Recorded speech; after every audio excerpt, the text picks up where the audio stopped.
Going on, everyone? How are we doing on this Wednesday evening? Uh, Pleasure to be here before what is not really a rivalry in the eyes of one Isaiah Hartenstein, and I can't say I disagree with him. Uh, Very importantly, though, here with me is DJ. You know him as DJ Ace NBA on Twitter. DJ, how are you tonight? I'm good. I'm good. I getting over a head cold that really knocked me out yesterday, but I feel like I've turned the corner. So feeling good in that regard. Got some travel plans coming up in the next few days. So I'm just happy to lock into a basketball game for a few hours and enjoy it. Try to break this thing down. But things are good. I can't complain. I think this would be it's a fun matchup. We'll get into it. But excited about this one, and also agree that this is no rivalry. But I think this has some dangerous potential for this Nick team that's a little hobbled right now. So, but other than that, I'm doing good. And how are you doing, my friend? Everything good on your end? Everything's great. It's nice Good. to be in my own apartment and not Yes. have to be traveling like crazy for a little bit. So that's good. And I'm just happy to be able to sit and watch the Knicks and not go from one place to the other and watch it either in piecemeal or at a Mhm. time where the game's already happened. So it'll be nice to Yeah. watch it live with everything. So obviously, Jericho Sims injured tonight. He'll be out for 1 to 2 weeks. I don't think there was another solution here realistically than starting Hartenstein. I mean, of course, yes, the Knicks could have gone with Taj Gibson in those spot minutes, but do you think this is the right call? I do. Yeah. To me, it makes the most sense. I think I think it was the move, even if Sims was healthy, to be quite frank. But with Sims out, this was the only realistic move that they could have gone to. And then for the game tonight, I feel like, if they're going to deploy Hartenstein in a similar facet as they did in the Laker game, where it's going to be drop heavy, I think against this Brooklyn team that is going to run a ton of pick and rolls. And they try to generate a lot of open looks, a lot of spot ups, a lot of catch and shoot opportunities out of those actions. And if you're playing in a drop, you're not hedging and trapping, you're going to limit a little bit of those ancillary pieces in the corners, getting open shots, the Cam Johnsons, even Lonnie Walker shooting really well from three. So you try to limit those guys and try to make their ball handlers out of that pick and roll beat you. And hopefully your guy, whoever's guarding that action, is getting over the top. And Hartenstein is really good in that role. So I feel like that'll maybe take a little bit of pressure off Hartenstein in terms of like the effort level. And if he's going to play upwards of 32, 35 minutes, somewhere in that range, I feel like it's smarter to have him in a less in a role that's going to just ask less of him in terms of the effort and the mobility. So uh, I like Hartenstein in this matchup specifically because of that. I just feel like you have to limit.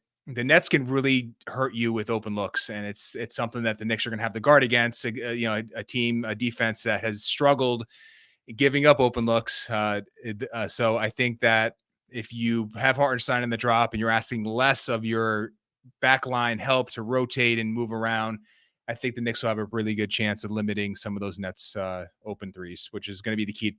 And to me, it's probably the biggest key for the Knicks. Absolutely. And you actually tweeted something that I loved. It hadn't even occurred to me until I saw that you had tweeted it, and I thought this is a fantastic thing to view. You tell me a little bit more about Randle with Mitch versus Randle with Hartenstein, because there's a stark difference that Mm. again I hadn't really put the time into considering quite yet.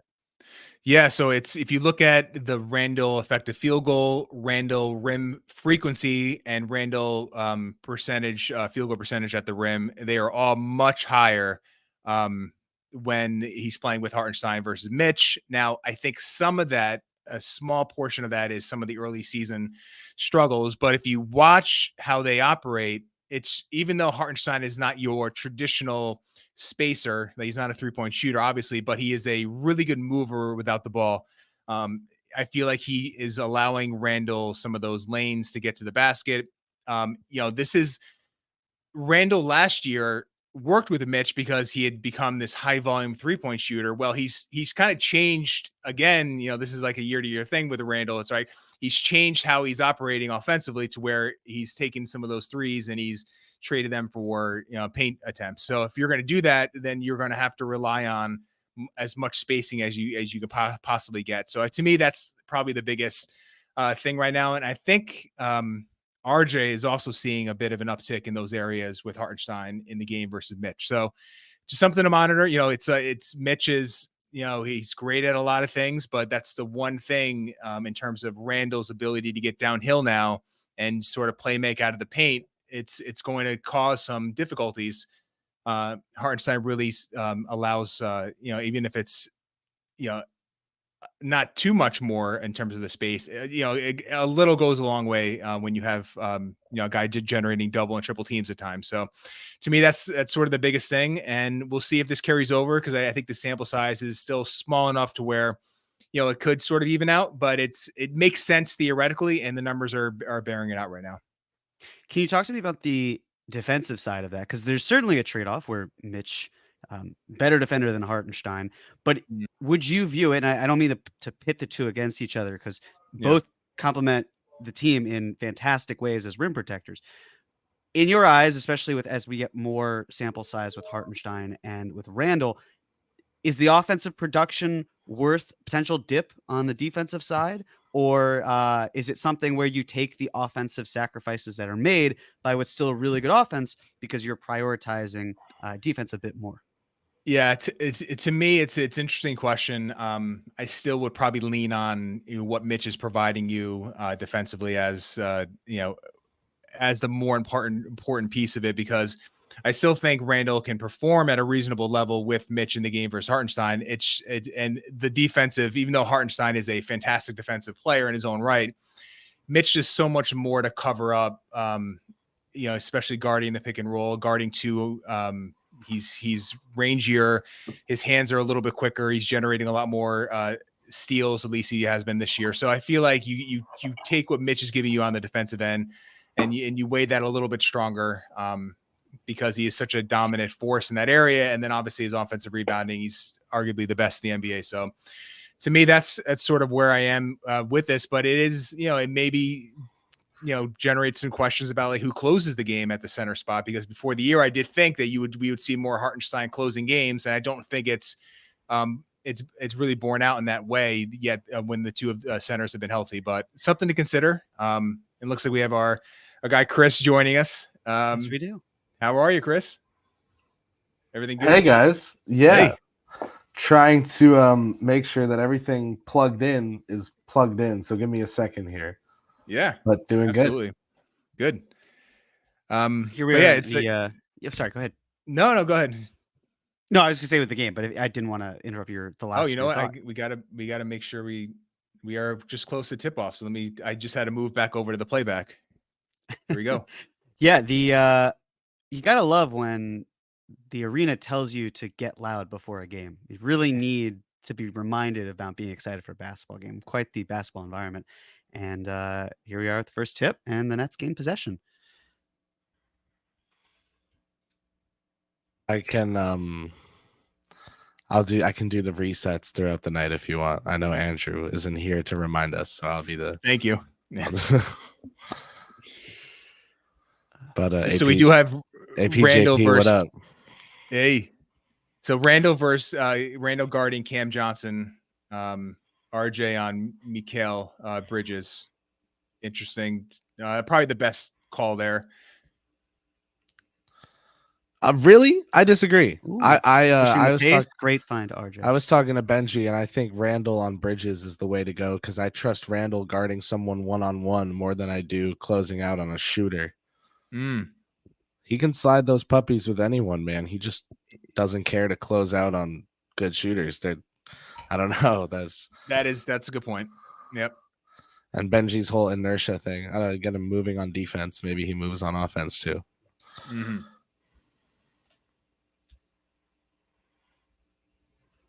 Like that shot from Brunson. He had Randle, but I like just keeping the defense honest. What's the giant white X on the court? Oh, this cause. Yeah, okay. Ooh, terrible shot. Okay. Those are the cause X's. I guess that's who did this. Jersey. Looks like something I'd make in 2K. Gone are the Basquiat jerseys, I suppose. Those were cool. Yeah, they had their moments. So it was 2 years ago where Randle had the issue with Cam Johnson, right? Was that 2 years ago in Phoenix? Phoenix. Yeah. Right. That was wow. Yes. Julius going downhill gets stopped gets put off his path by Spencer Dinwiddie, but okay, DiVincenzo. Love that.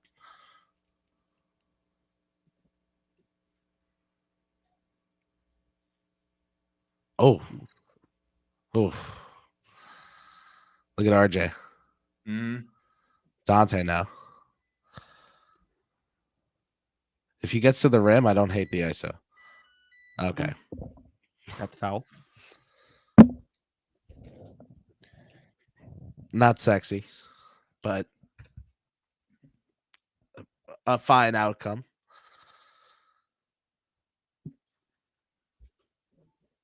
Yeah, I just don't think you can at this point, the way Randle is playing, I just think it's asking a lot to have these wings check him. So if Randle plays within himself in that way and just gets to his spots, like I don't see him not having a really strong offensive game. Yeah, he's rolling recently too. I think that's big for him.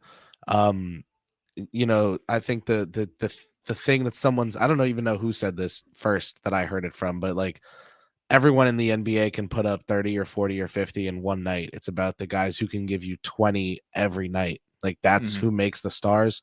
Well, in today's league, I think it's like 25. That's who makes the stars. But I think the same conversation goes for like 20 and 25 and 30, like with superstars, right? And Randle definitely isn't a superstar, but he is a star. And stars, when they get going, can have stretches where they give you 30 a bunch of games in a row, where they give you 20 rebounds like Randle's been doing. Yeah. Okay, good contest. Yeah, good contest. Stood out to me too. I love how they're pushing. Oh, great find. There it is. Nice. That's cute. Very nice.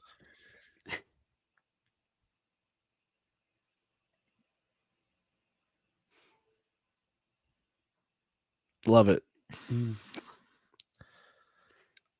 I like that they're not doubling McCall on drives because he's not like that. So you shouldn't treat him like he is. You know, if I learned this from Fordham, who has like one guy who can get north-south on the basketball court, and the rest of the guys are pretty much west-east catch and shooters.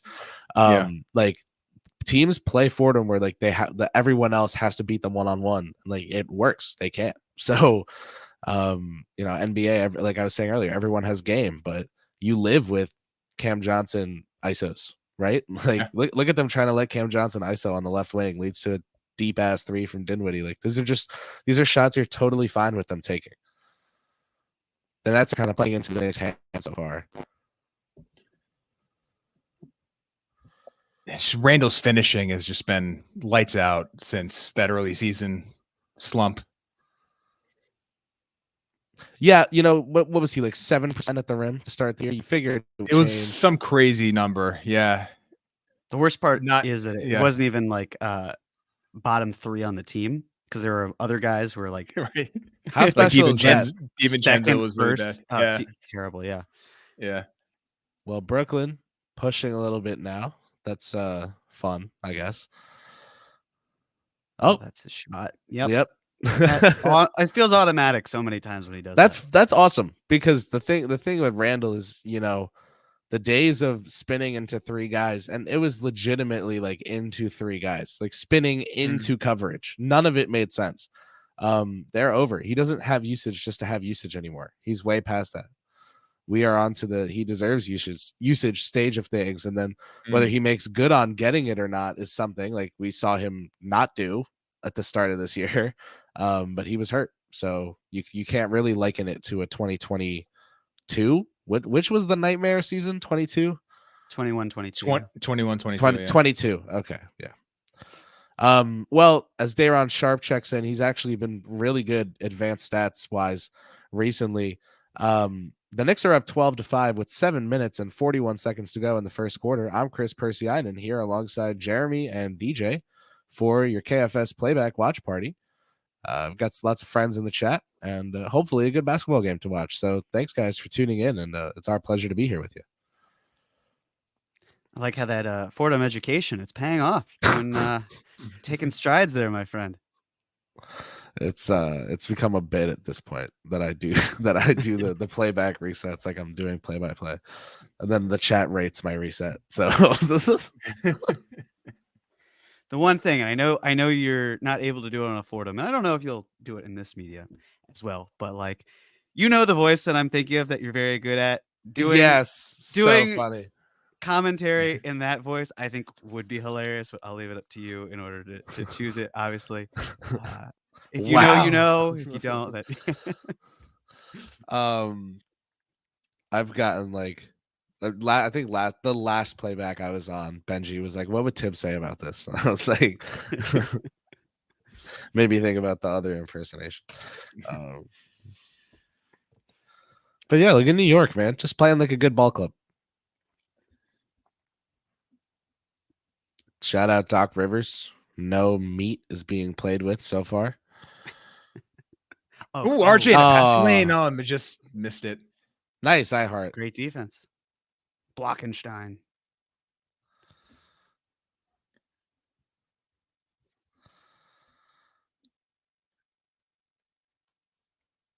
Okay. Getting a little physical. It's gonna be one of those too strong. $45 is hilarious.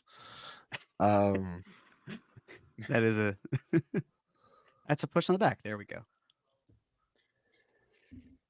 You see, yeah, the official down there, is that 25? I think it is. I forget his name, but he went on a podcast recently and talked about how growing up, he really wasn't much of a basketball fan, like team wise, and he wanted to be go to law school and become a judge. But then he eventually found himself as an NBA referee, which it feels very, it just makes a lot of sense that he would have this very clinical, judicial way about it. But it didn't sound like he also had love for the game, which worries me because it's like, it should never be about them. If I know who you are as a referee, that's probably a bad sign. So I was going to say, I feel like not loving basketball is actually fine for being a referee, but then the podcast appearance, like what? I think feel you like need to love the game a little bit. You have to know it. Sure. But do you want to be doing that and also not passionate about it would be nice if you loved basketball for the ref to be doing that job, but yes, that's pretty funny to view NBA refereeing like being someone in like an industry you don't want to work in. Like that's so funny. That's like a dream job for so many people. So did he explain how he got from lawyer pathway to NBA referee? How did that? He did. He mentioned that he applied to 2 schools, didn't get into any of them, and then his mom made a call and he got into another school. I think that was undergrad. These are the people that we're entrusting with our whistles. Wow.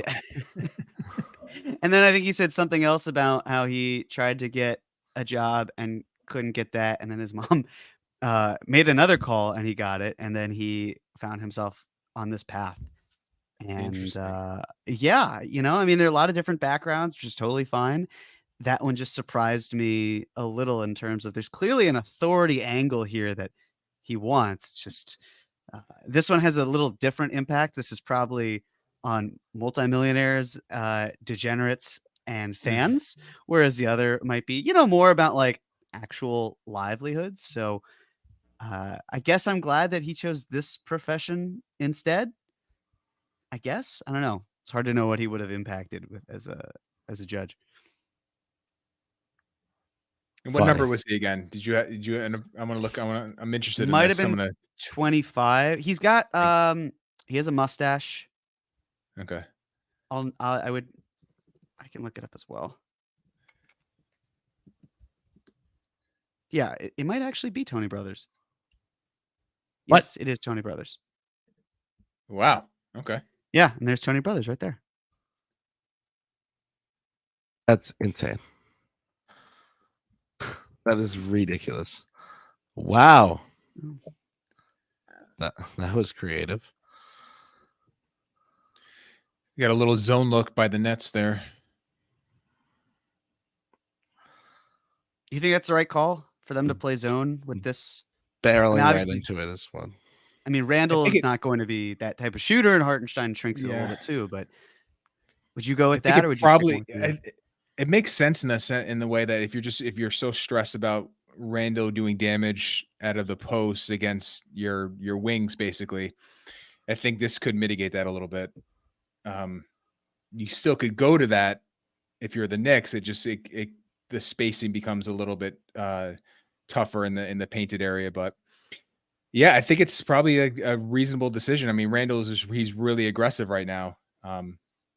He'll probably live at the free throw line if they don't make a change. And Randle's already given up a couple open threes, by the way. So that is, Chris, as you mentioned earlier, that is a concern. Yeah, man. Yeah.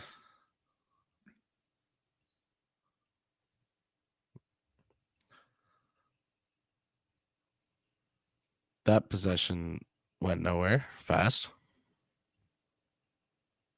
Nice bail.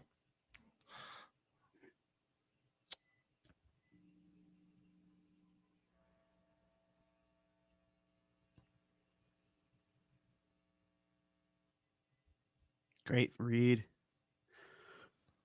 Nice. Oh my goodness. You know, Dante DiVincenzo might be like a bottom 20 finisher in the NBA. It might be lower. 10. That man is allergic to finishing at the rim.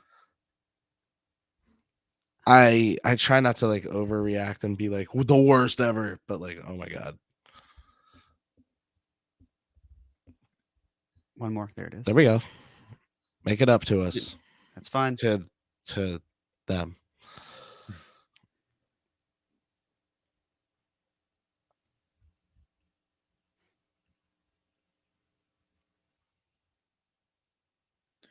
So Hartenstein in that drop again. You're making their ball handlers beat you, scoring the ball versus passing and creating open looks.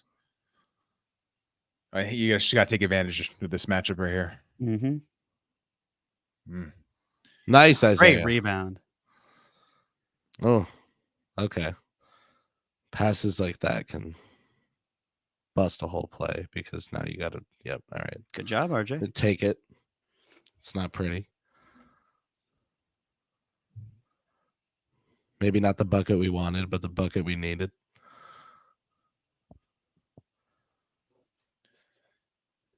Dinwiddie can go baseline here. Probably get a floater up, but that works too.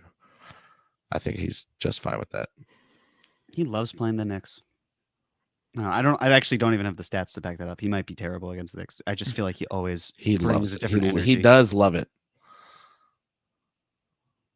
Oh, and one.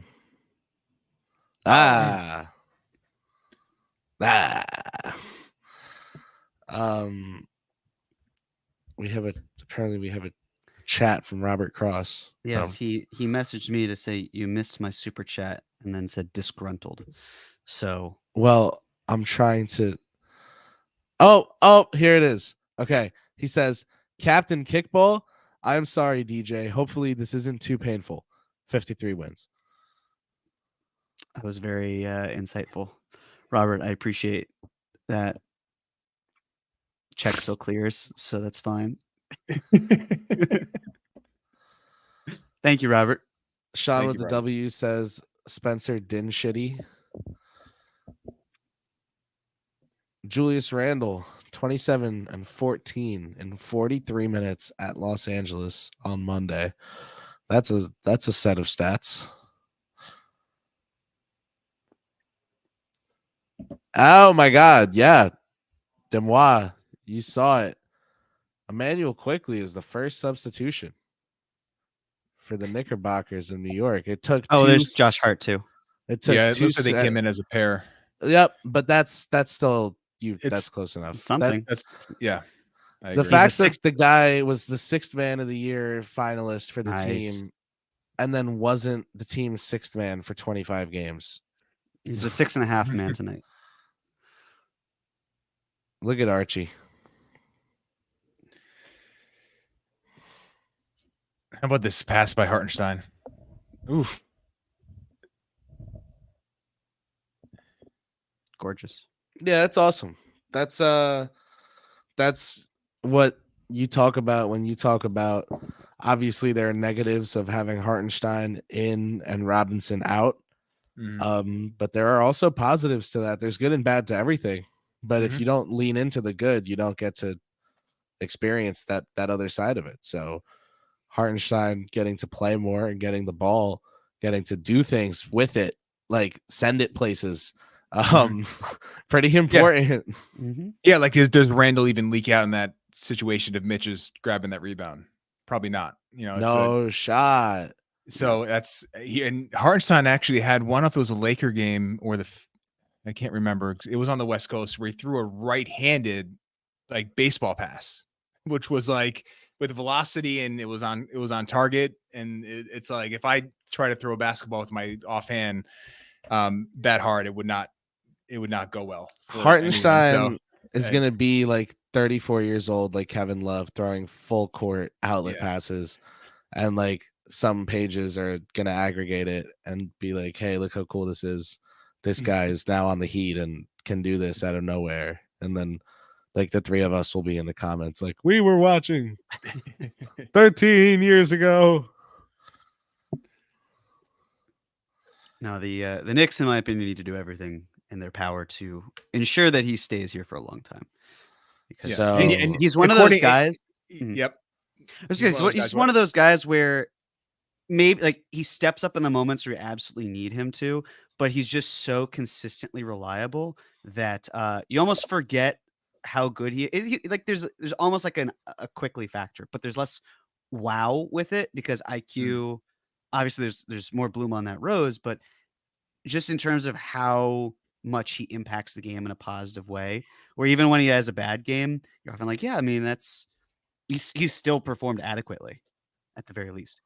I agree. And shout out Kevin, Mensa. Yes, Mensa in the chat. Kevin Danishevsky's asking Jeremy what's going to happen with Hartenstein in the offseason. So are you confident that the Knicks figure out a way to bring him back? I am, because when it comes to players in the free agent market, there's always this concern of, some team's going to snap them up. And they might, but I can't see a team out there that has requisite cap space and a clear-cut need for a center. What if New Orleans moves for Jarrett Allen, like is rumored, or something like that, where Cleveland would then have money, especially if Spida left? Well, Cleveland wouldn't have money, especially because even if they trade Spida, they'll probably get salary back. So it's not like it opens up cap space. So the main thing with the Knicks is they just have to essentially do what the Timberwolves did with Naz Reid. The difference is that the Knicks can't extend Hartenstein because they only have his early bird rights as he gets hit in the face. The Knicks have to wait till free agency anyway in order to bring him back. But my suggestion would be we got blood. We do. That's a lot of blood. Yeesh. The Knicks now have it's a no centers except for Taj Gibson, which is pretty wild. Look at that. The Nets trainer ran over to give him something to wipe the blood with. That's nice. Oh, Jesus. Especially after the comments about no rivalry. He's kind of right. I mean, a real rivalry would be like, hey, Isaiah, bleed out for all we care. In terms of him staying. That's painful. Yeesh. Anyway, Jeremy, onward. Sorry. I would pay Hartenstein slightly more than the mid-level exception, which 15? The Knicks can do. It'd be a little bit less than that. It'd be like around 13. Would you do 15? Yes, I just I would do. 15. Team is giving 15. So the max for sure. I'm just asking like what you. So my understanding is, and I don't believe this has changed with the CBA, but the max that the Knicks could afford to give Hartenstein would be 175% of his current salary or 105% of the average NBA salary. You can ignore the latter because 175% of his current salary is more than the 105%. So we're Right. talking about really like up to 16 some odd million dollars per year. My guess is it comes in closer to 13 million because I'm still going to assume that not this year, but next year, the Knicks wind up in the luxury tax. Every dollar counts because it just gets progressively more expensive. So I would imagine that they're not thrifty, but cost efficient, and they have him. And who knows? I mean, it depends on who else might be on this roster. If the Knicks somehow found a way to get like Joel Embiid, the sell to Hartenstein is we can pay you, and chances are you will see a lot more time than you normally would. If it's still Mitch, then Mitch misses time as well. Hartenstein could fill in admirably. He played 82 games last year, so there's a role, and the money should be here. It just depends on where he wants to go. Hopefully, he's comfortable here. It seems like he is. So that's I'd recommend around $13 million, but the market will dictate that. All right, word. I like that. I would give him 15 a year, just like value of play wise, just like in a vacuum.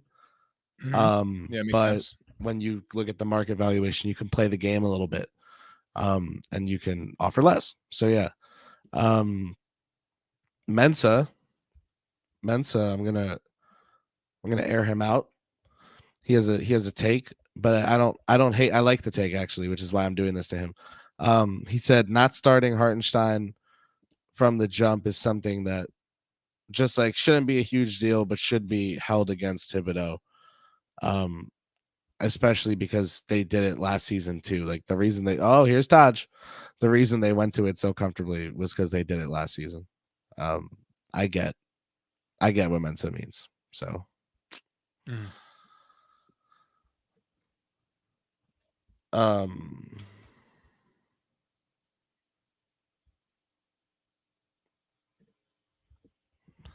so yeah. 7 of 8 from the line. Getting to the line. All good things. Oh. He tried it. Jimois asked, is there a world where Hartenstein and IQ are both Knicks next season? There is. I don't think it has to be one or the other, but I'm still very curious as to how Quickly's finances shake out. I'm like very much 50-50 on if Hartenstein, if Quickly is here next year or if he's included in some sort of sign and trade. I don't feel like he's going to get traded this year. I did earlier. Now I've kind of backed off of that. It's just so hard to replace him. So I don't want to say a world doesn't exist, but it gets awfully expensive. And the question is, can the Knicks, are they going to be a second tax team if that happens? A lot has to change. So we will see as Randle takes a nice move to the basket.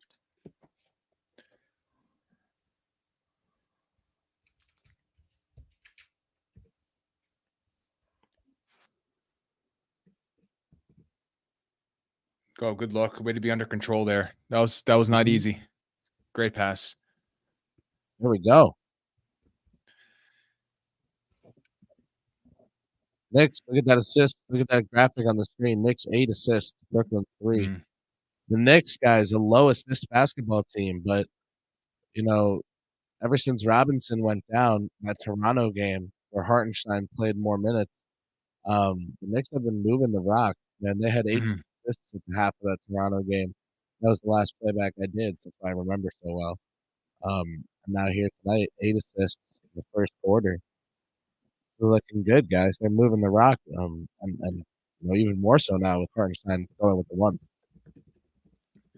Yeah, I agree, and they're clearly looking to push the ball when they're at a lot of these opportunities, and when they're not, they're just spamming these Randle post ups and getting some pretty good results out of it. So you can't complain how they're playing offensively. And I like that the Nets aren't generating a ton of open looks, although Randle has given up a couple. Generally speaking, it's been Love this ball movement. Mhm. Yeah. Oh. Quick. What happened there? Oh, It's higher. yeah, that is brothers. Fun.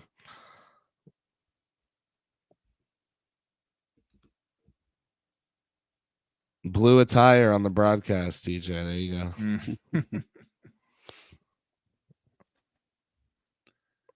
go. Shoot the first one. If you're gonna do all this, we know Yep. we don't. Oh. Yep. Oh my god! Oh my god! Go up with This any is- of those 4. That's what you drew up. Okay. That's You know? exactly what you drew up. He knew it the whole time. That's 8D Mahjong. That's what he's playing. so. Yeah, that's a score. It's a good one. Let's talk about it in about 10 seconds. Look at this final play.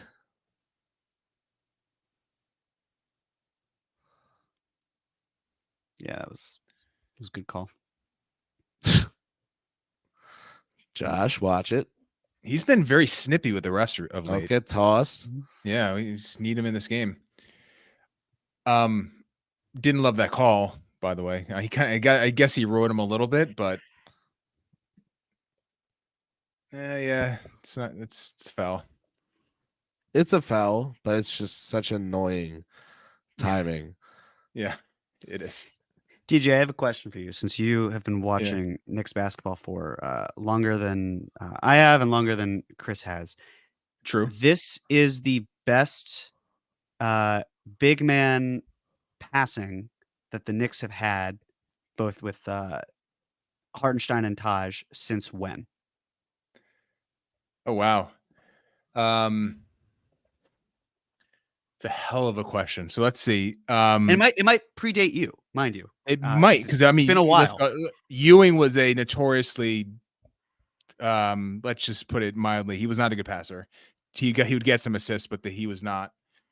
That was not his forte. Camby was actually a really good passer, especially some of that high-low stuff they would run. 2000s was just rough in general at the center spot for most of that time. Maybe David Lee. He was a really good. He could pass the ball. I can't remember like who was backing him up at that. The David Lee Duhan era. But I will say you're probably going, unless I'm missing someone. Maybe David Lee's the last Knicks center that can pass the ball, and he wasn't like Hartenstein level passer in terms of the creativity. Then, but he had the outlet passing game, and so I think I would probably go David Lee. But the Knicks have not been blessed with great passing big men in there, at least how long since like the 90s. So it's a nice little change for sure. Dirty Dancer, Oak was okay. Yeah, Oakley was a good passer. He would throw these baseball passes from one end to the other, and he would complete some, and then others would just end up in like the fifth row. So you had that to deal with. Obviously more power forward than center, but he was a good one. But the Knicks they have not had a lot to choose from. So in their career. looking through the looking through the 2009-10 season roster, Mm-hmm. There were 4 centers that are listed here. Okay. David Lee, Mm-hmm. Earl Barron, Oof. Eddie Curry, Oh, gosh. Darko Milicic. Now, Okay. if you sort by games played, Yep. 20 Knicks played that season.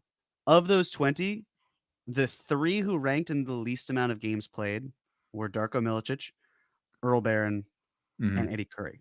So the Knicks really, I mean, I'm trying to think of who they really had at the center position when it wasn't David Lee. And I'm going to have to see the play-by-play. Al Harrington. Okay. Al Harrington. Yeah, so that did a lot of it. was but he was D'Antoni, mostly a right? 4. Yes. So maybe they Jordan did a lot Hill. of How many assists did David Lee average in that year? Do you get to mid threes? Maybe I don't think he got David to Lee 4. averaged 3.6. Okay. Yeah. Mid threes. Mhm. Well, a wayward pass starts us off here excitingly in what is the second quarter. So if you're just tuning in on YouTube, we're here watching on playback. It's the Knicks Film School crew, DJ, Jeremy, and myself, KP. It's 32-20, Knicks over Nets with about 11 and a half to go until halftime. Make it 32-23 with about a little over 11 minutes to go until halftime. Knicks with the lead and the ball.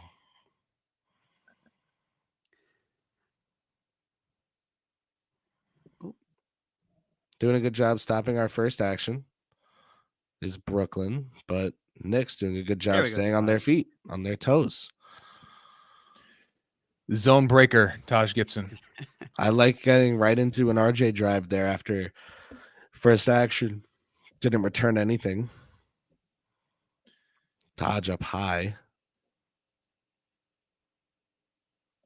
Wow. That's tough.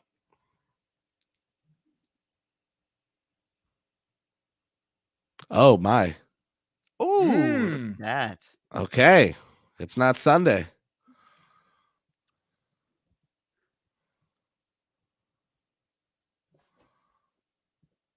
Well, you will take them however you can get them. But geez.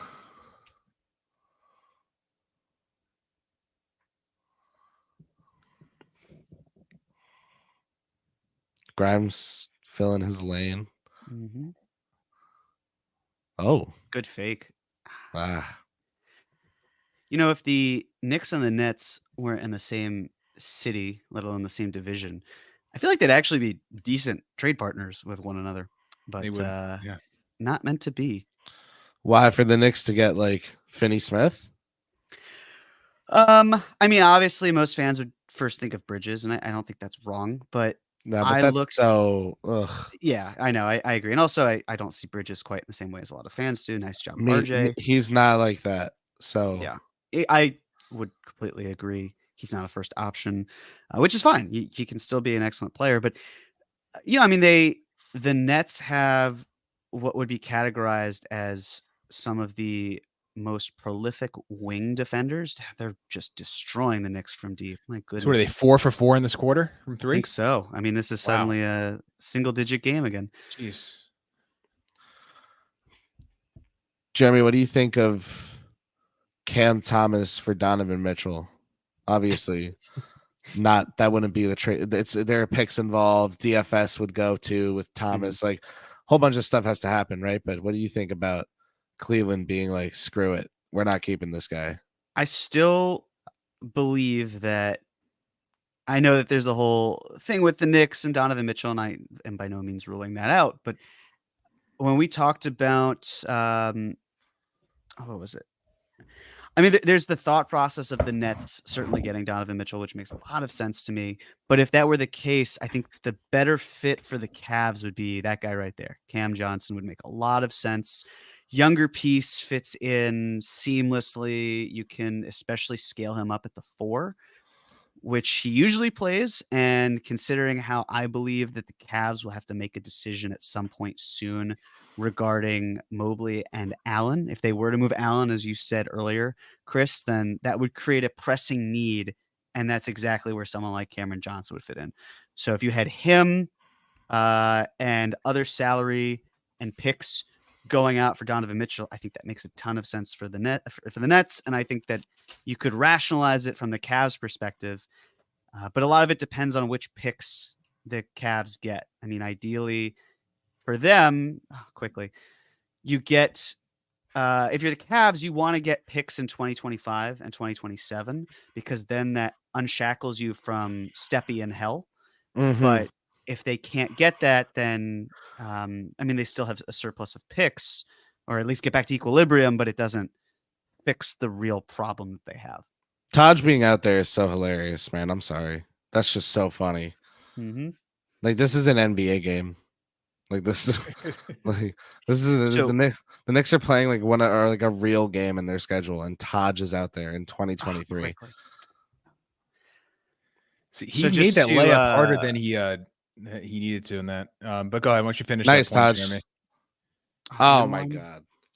Should have been a judge instead, brothers. Should have been a judge. So the Suns picks are indeed on the odd numbered years. So, I mean, that's a pretty compelling case to make. You get Cameron Johnson, other salary. You get these picks that help you with Stepien not be a thing anymore. Just makes a lot of sense to me.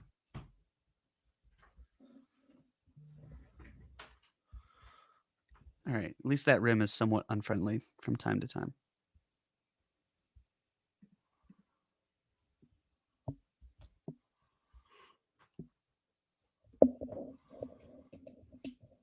Yeah, that was crazy. 38 points in the game winner. Cam Johnson against the Knicks for Felix.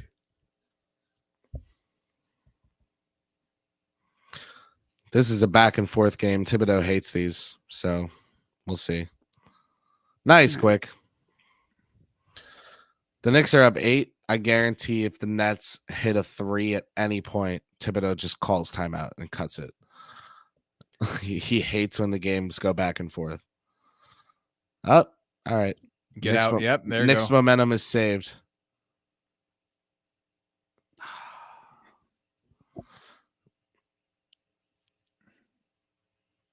And there's another open 3. That's why you don't trade buckets. Now we call a timeout. Here's the Tibbs timeout. Someone hit a 3, so Tibbs will call timeout. It's been long enough. You got to get Brunson back in. Yep. There's Brunson. There's Randle. And there's the timeout. Ooh. Look at Royce Extracurricular O'Neal. activity. Yeah, look at Royce O'Neal, man. That's your cousin right there. That's your guy. Look at him getting active, handsy. Whose cousin? Just your proverbial like. That's Oh, just, gotcha. Like that's your guy. I was like, I don't remember him at the family gathering, but that's maybe, yeah. Look at this guy in a Nets quarter zip sitting back there. I mean, that's a guy who's thinking about his leftovers in the fridge right now. He has no.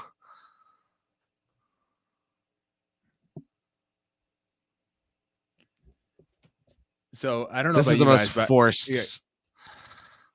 Sorry, go ahead. I'm just sharing No, their media packages. that was the selfie cam. Yeah, this is terrible. Go on. This is really bad. Oh God.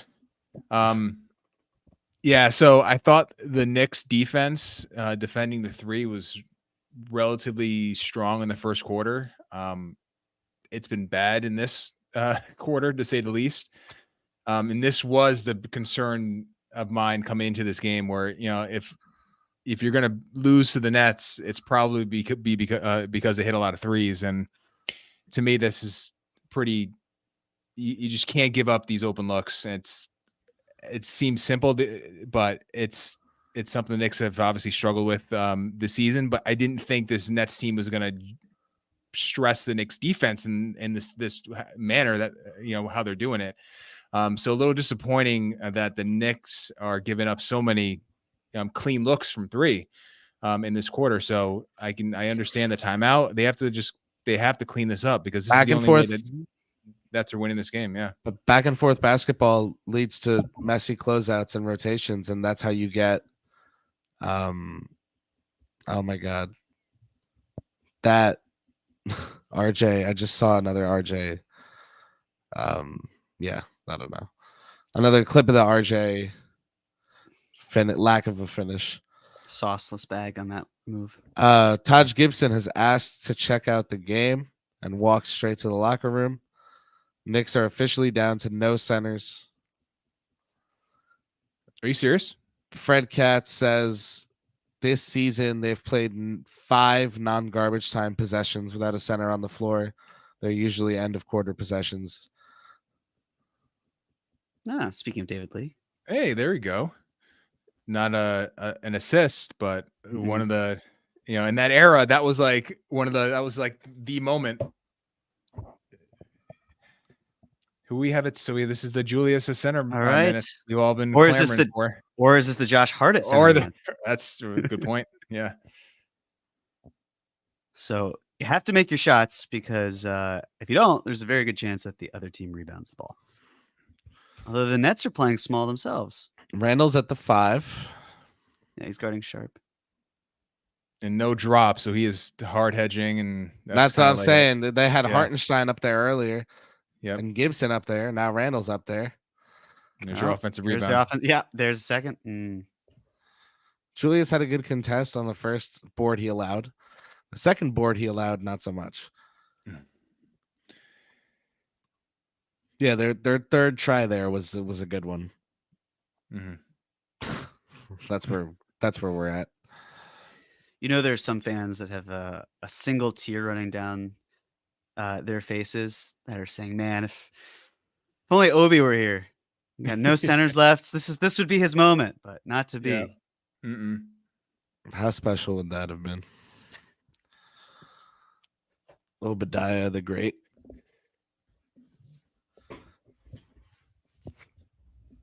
How much do you think it's killing Tibbs to know that he might have zero rim protection for the rest of this game? He is so stressed out right now. Yeah, I think he's pissed. He's just chain smoking on the sideline. Brunson's trying to push the pace there, but on his own.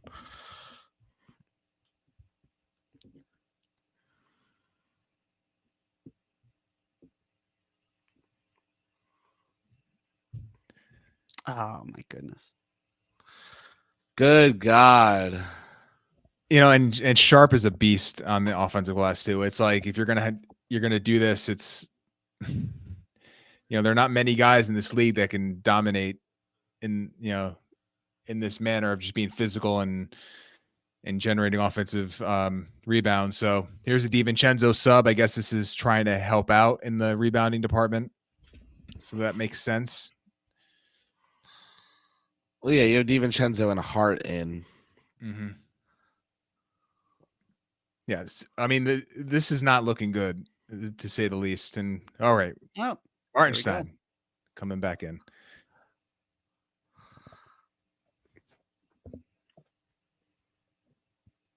Knicks right now have their 2 stars on the court and are playing like they're playing a lineup without a star. Like they're playing like this is their bench lineup. So that's tough.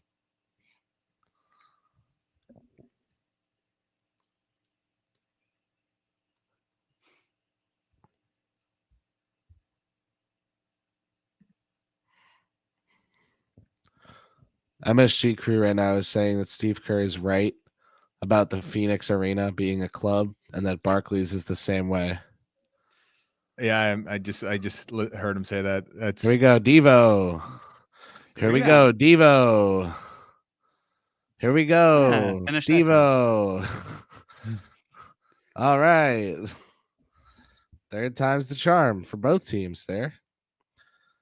Guys, if you're tuning in on YouTube just now or recently, just under 5 minutes to go until halftime, still in the second quarter of action. The Knicks up 46-42 over the crosstown Brooklyn Nets. And we're your KFS playback crew for tonight, watching along with you. So stay tuned, have some fun with us as we watch these temporarily centerless Knicks take on Brooklyn. DiVincenzo hits the deck.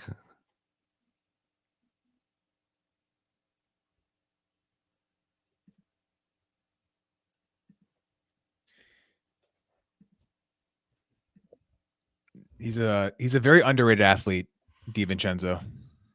He's not like you probably wouldn't measure as like an elite athlete, but he just moves well. He's great off 2 feet. Really solid athlete. There's a nice pull-up JB3. Relatively quiet night so far, it feels like, for him. Yeah, has been. There's a lot of Julius in that first quarter. A lot.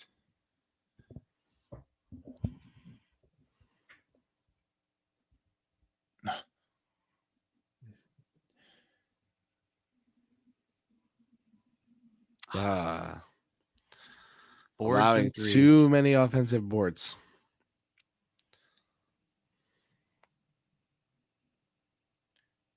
There we go.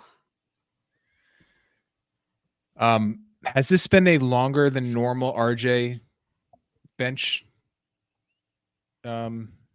situation, or is this bench stint? Yeah. Or am I misreading that? Just feels like I've just seen a lot more Josh Hart than I'm used to, and a lot more RJ on the bench. Probably the rebounding thing. Yeah, that's a good point. Like I can see Tibbs being like, "Hey, this is just what we need right now." Also, RJ was pretty poor the last time he was in, so yeah. Julius up to 15 on 5 for 11 shooting and 5 for 5 from the line. That's pretty fun.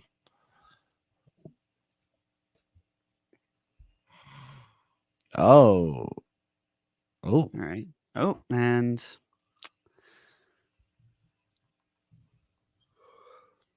more offensive rebounding. And turnovers too. Nice deflection.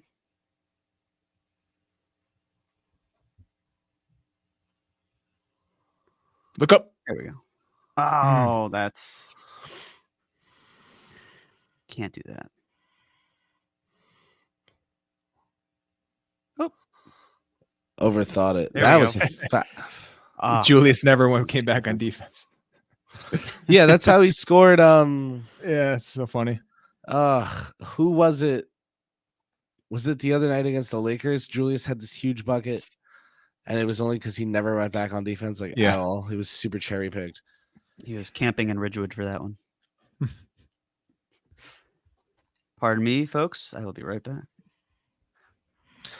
Get a load of this guy making puns and then dipping out on my show. Goddamn. Well, 3 minutes to go until halftime. And the clock will cut again. The Knicks going to go to the line now. It's Julius Randle to represent him.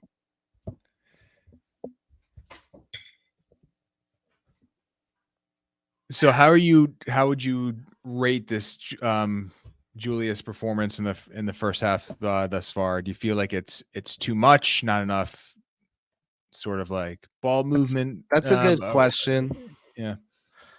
I think he's like not playing his bestest basketball because that usually comes when 3-point shots are falling, and he's 0 of 2.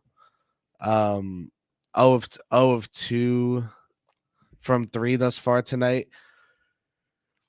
But listen, the 2 assists already is nice. That's the 15 points on 5 for 11 already is nice. He's 0 of 2 from 3. That means he's 5 of 9 from inside the arc. Yeah. 5 of 9 from 2-point for Julius is great. So you kind of live with that. And you rock with whatever that brings you, wherever that takes you. Julius is someone who not only is volatile, but is influential on the rest of the team. Mm-hmm. As a result, it's like, like what are they called? Like the Newton balls where you bounce one and then it bounces the other on the other end. I'm not going insane. I know there's something.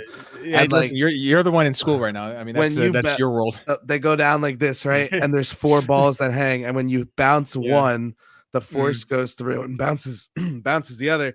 But if you have a bunch, if you bounce 3, then 3 will bounce from the other side. Like Randle's someone who, whether it's good or bad, is very forceful, and like he's like 4 or 5 of those things swinging and affecting things. Yes, Ben. So basically, Randle's someone who is going to affect things a whole lot with his play. And he's not just volatile, he's influentially volatile. But 5 of 9 from 2 for Randle, you just buy that. You just buy that and you just stick with it and you do what you got to do to keep it going. Especially because you're up by a little with it going. The days of the bench unit comes in to get the lead from the tie game that the starters left them, like, can die. Like, just you're down like 2 centers, 2.5 centers. Just get your best guys out there. Mm-hmm. Yep. Yeah, only 5 shots for Brunson thus far. So like to see that number obviously move up pretty soon. He's been pretty quiet, but I methis was the mismatch. When you saw the lineups and you saw who the Nets are going to deploy against Julius in the paint. This was probably your best strategy was just to use that physical advantage, and he's living at the free throw line. Let's see, what is he at now in terms of free throws? He's making them too. He is.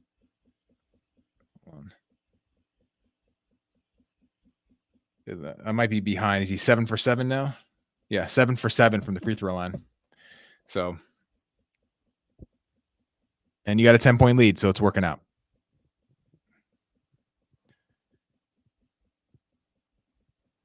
That's a tough shot with DiVincenzo like right behind you, contesting. Draped. Yeah. Look at Devo.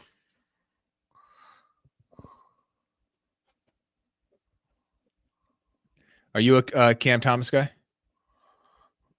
Me? I like. Yeah. I think he's fun. Yeah. I'm in the camp that's like he's actively a negative player, and just like factually, like the defense is so bad, and the offense, the scoring is elite, right? But like, yeah, man, imagine Randle without the assists, like a litany of poor decisions that a lot of the time can lead to buckets because of talent. Right. But not assisting teammates. Like you almost live with Randle's craziness because when he's on, he's not only scoring 30 points, but he's kicking out to the corners and helping teammates get set up in good situations. Sure. And with his gravity, like you tweet about this, DJ, Randle makes his teammates better with his gravity when that appears in games for him. Cam Thomas is like that without the assists. And that means the gravity is there, but it's a one-dimensional gravity. It's not a real force field. It's just a vacuum. Size too. Yeah. Think about the switching. When you have Randle switching, he's pretty good. It's hard to switch Cam Thomas. Cam Thomas, man, he's someone who I like to watch play basketball. And when someone's like, hey, Cam Thomas had 40 last night, I'm like, oh, I can't wait to watch those highlights. But Cam Thomas is a highlights guy because he's not a star. Stars bring you a floor of high scoring and stars bring you a floor of good play and a ceiling of high scoring. I feel like Cam Thomas brings you a floor of terrible play and a ceiling of high scoring. The stuff that like passing, rebounding, all that doesn't really come into play with him at all. Yeah, that's a good synopsis. Sean with the W in the chat, he says Cam Thomas 6-man on a contender, and I feel like there probably is a role for him to leverage his ability to just get buckets for you. Like, think of like Jordan Clarkson or. But listen, man, the guys who can do that nowadays are the Tyler Heroes who can also give you 5 assists in a game regularly. I think that to fill that role, you need to have either. Well, that's the thing, Ben. Michael Porter Jr. provides the otherworldly height times shooting. That's right. It's size 6'10" times shooting for Porter Jr. Thomas gets his buckets the hard way. He puts the ball on the ground and goes in there and takes tough shots and makes decisions like that. So it's tough. I go on you. Okay, well, good pass.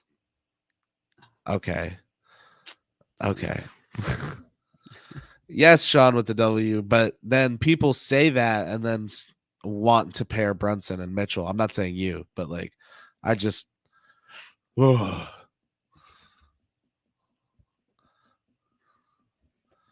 DiVincenzo's having a nice little game. I know the role typically doesn't call for much production in terms of scoring, but 5 rebounds is nice.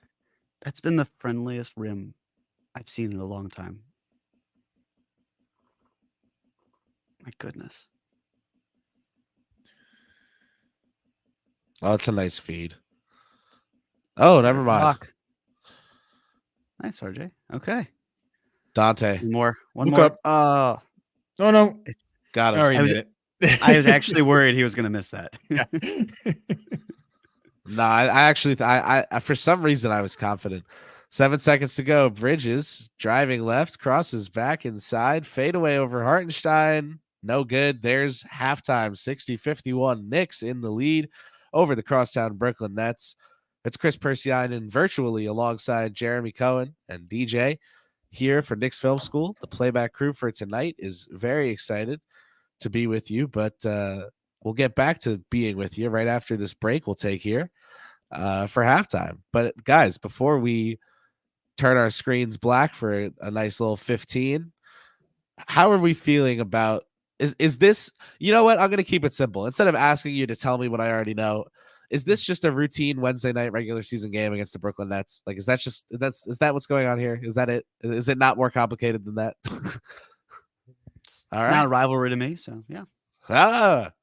Okay. It certainly doesn't feel like one, and that it's hard to really judge it, but it doesn't seem like the crowd is treating this like a rivalry game. Feels like a Mike Breen mocking the noise they're pumping into that arena, but yeah, it just kind of feels like a Wednesday night basketball game. I feel the Knicks are doing some good things. That stretch of giving up 3-pointers was a rough one in the early second quarter, but beyond that, I feel like it was a strong quarter, a strong half. Yeah, definitely a strong half for New York sports because these teams both scored over 40 points. This was not some defense bowl. So the Nets, I guess, alive, even if they're a middling franchise. The Knicks trying to be a little better than that, but they play slow. So, that's where we're at. And a dunk show at halftime of people in camo uniforms is a perfect time for us to head out. So the Brooklyn Nets team hype, I think, is going to be our send. Oh my God, yeah, that's time to go. Too much. Cut My the dinner cameras. is more important. Cut We're the good. cameras. Listen, for all of y'all hanging out with us, what's up? Stay with us here on Playback, on YouTube, wherever you're at. We'll be right back. It's Knicks Film School, watching the Knicks at the Nets. See ya.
All right. Here we go. Well, it All seems right. like the Knicks. 4 quick points. Yeah, so I was running a bit late myself, so we are both coming in here less than a minute in, but yes, a couple quick baskets by our Knicks. We have a 13-point lead.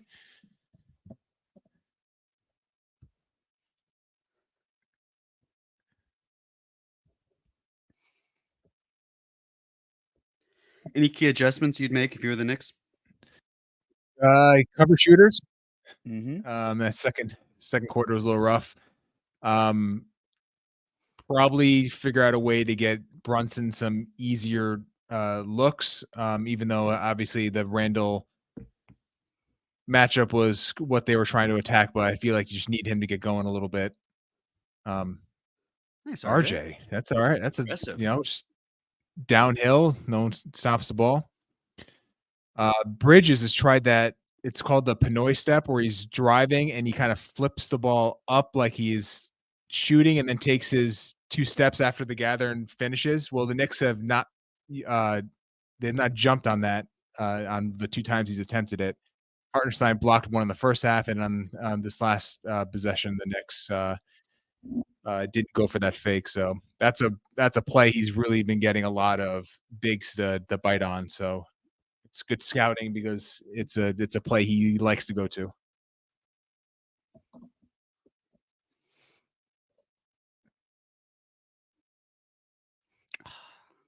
It's good look. I don't mind taking. Obviously, he didn't hesitate.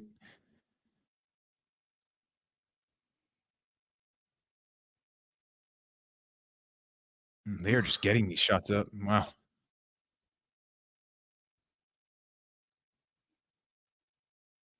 There we go. All right. Nice 18-point lead. Yeah, 18-point lead, 9:45 here in the third, 9-0 run to start the third quarter.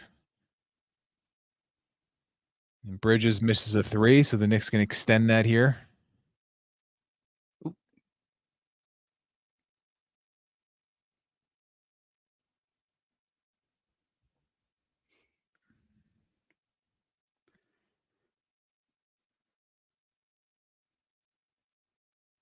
Net's not helping on that. That's not going to work. Randle with Dinwiddie in the post, and you can see Randle looking at that face like, you guys aren't going to double me on that? I'll take it. Yeah.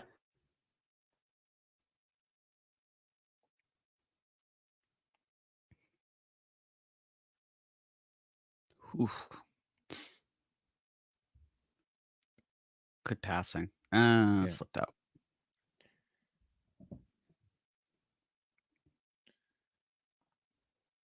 Oh, congratulations on scoring in the third quarter. Speaking of struggling to score, I just heard on the broadcast, and I needed to confirm it. So Bridges is 1 for 14 on the night. That's pretty bad.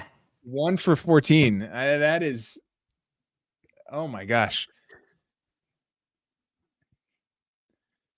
Better than 0 for 14, but yeah, by that point, I mean, it does seem like he's missing a lot of kind of wide open, like mid-range shots. He's usually pretty good at making at a decent clip. Dinwiddie, yeah, go ahead. This is not the group you want to go 1 and 14 against if you're Mikal Bridges, because this is a showcase. You're gonna get game, made right? fun of quite a lot. Oh no, the Nova piece, yes, of course. Yes, there'll be a group text exchange, I'm sure, led by Josh Hart probably. I don't know how that wasn't a turnover. The ball hit the baseline and was last touched by the Nets. Yeah, that's a. Yeah, I would love to see a replay in that. That was a weird one. Brunson was even arguing it. That's a good start to the third, though.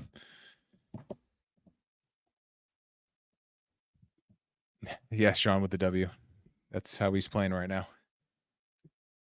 Bridges and Dinwiddie combined 4 for 25 on the night. I'd like to say that's all the Knicks defense, but they've missed some pretty good looks. The Nets are 39% from 3, 33% overall. So their 2-point percentage is god awful.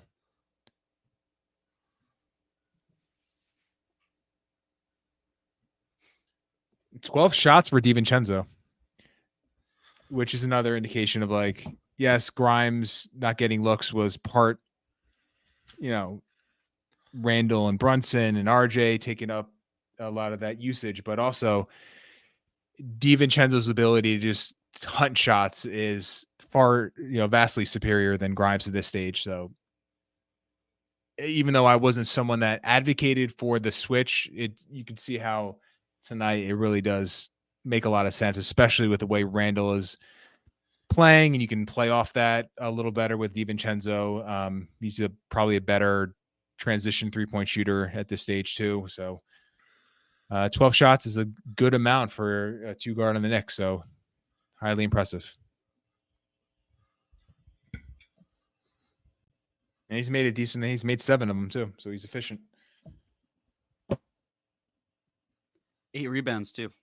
Yeah, he's such a good rebounder. I mean, the leaders in rebounding for tonight so far: DiVincenzo at 8, Hart with 7, Hartenstein with 7. Mm-hmm. Oh, the Ted Lasso lady is there. The Ted Lasso lady. Yeah, I know. That's I know her name's Hannah. I couldn't remember her last name. I know because the of the extent of my knowledge. Is that the Pascanimal? That was the Pascanimal. I'm honestly surprised that the Knicks never brought him even into training camp. I think he's that like the ship sailed with every team. I think by the time they would have. But think about how Arcidiacono has mastered nepotism. I would have thought that Eric would have gotten that, but he did not. Nah, but Archie was like, actually Archie and Pascal were connected at Villanova, but not in a, basically Archie was Pascal's babysitter at Nova, is what I've been told. Like Archie would like make sure he like was getting to class and stuff. Like end of bench guys, like leadership. That's their job. Yeah.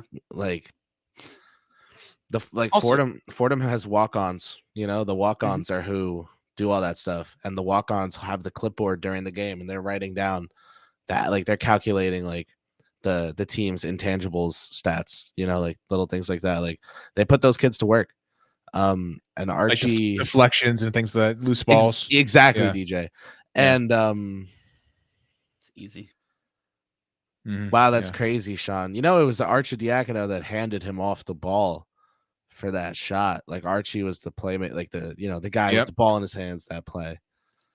I was studying abroad for that game, and I just usually I watch the college basketball final, and it was so late, and I was always watching crappy Knicks games. Like I'm just gonna go to bed, and then I woke up and I missed one of the best finals you could possibly have in a college basketball game. So I never really cared about college basketball before the last couple of years when I was started scouting it. Even when I started scouting it, I didn't care much about like the spirit of it. Now, being there at all these Fordham games and understanding like the day in, day out of a college basketball program, it makes me feel more in tune with the NBA. It makes me feel more like I understand players as humans a little better. Maybe that's just me wanting to feel that way. And but I think I'm there, and I think college basketball is just really like, obviously it's getting trailer. That's funny, Sean. I think college basketball is getting a little bit more showy, like the pros, but the spirit of the sport is still there. Like no matter how much NIL is legal or not, this stuff was always happening. And when you get to March, there's always going to be some awesome story and some little school that everyone's rooting for. Like it's the same shit every year, and it's awesome. So Cam Thomas with a really nice offensive stat line, putting up free throws to put his team down, not missing free throws so his team can stay down 14 is so on brand. Good jinx. I hate as 6 minutes remain in the third quarter and the Knicks lead 79-65 over the Brooklyn Nets. You're watching here with the KFS playback crew. I hate the overrating of offense in general. Like, someone's good on offense, so they're a good player. No one says that about guys who are good on defense. Wow. Hello. RJ's looked really good on Bridges tonight, but that's okay. Go. You want to create in space so bad, do it. There you go. Show us some.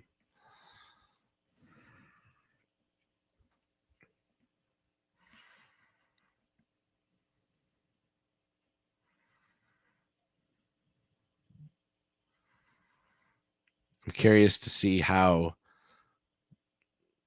Cam tries to get anyone else involved here. I know he loves to shoot, but he also can be so good if he occasionally passes and teams have to guard the pass with him, even if you're not a great shooter, being willing to just when you catch the ball, catch as if you're about to shoot every single time so that teams have to close out on you. Those are just little coaching details that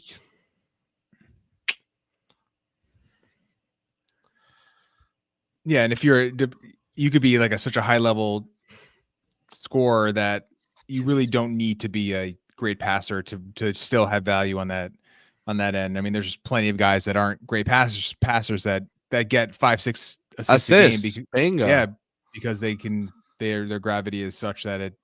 Oh, look at that move!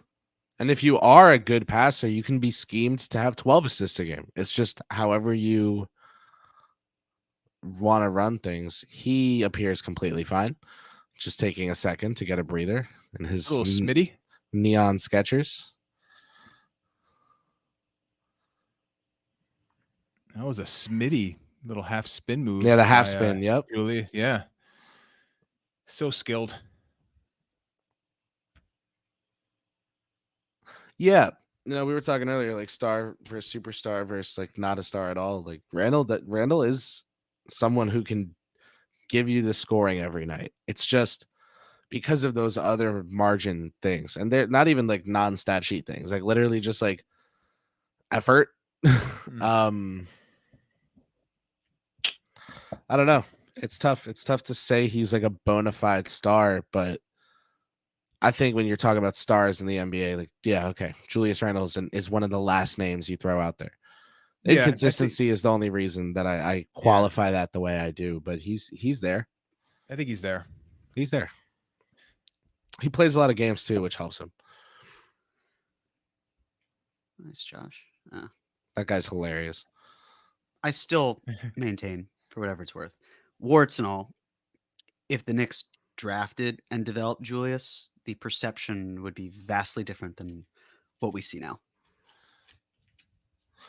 Yeah, I think the fact that he was brought in as a consolation prize made people hate him from the start. He was never going to be what exactly they wanted.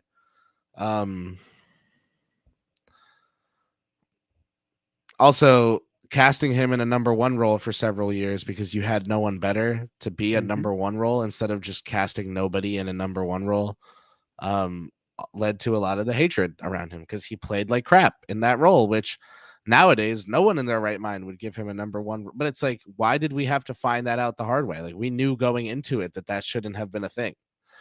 So it made you feel kind of silly. It made you feel like you were the only team in the league that would have given him that much opportunity, but it was more about being bad in a controlled way, just trying to build up assets that could stick long term.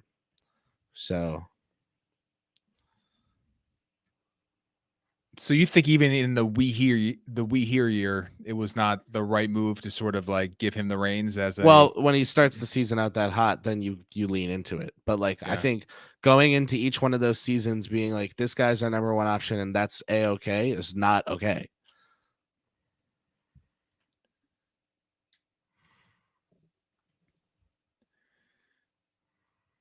Oh, good rip. Barely jumped. Very smooth.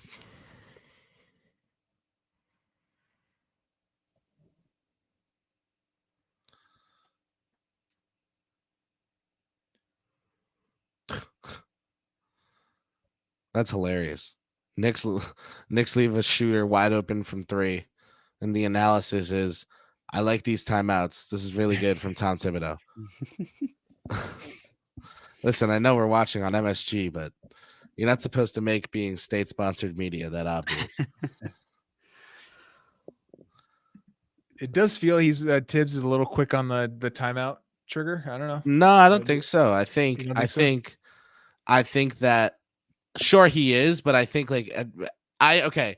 Let me redo that. I agree with you, but if you had said he's too quick, I would say I don't think so.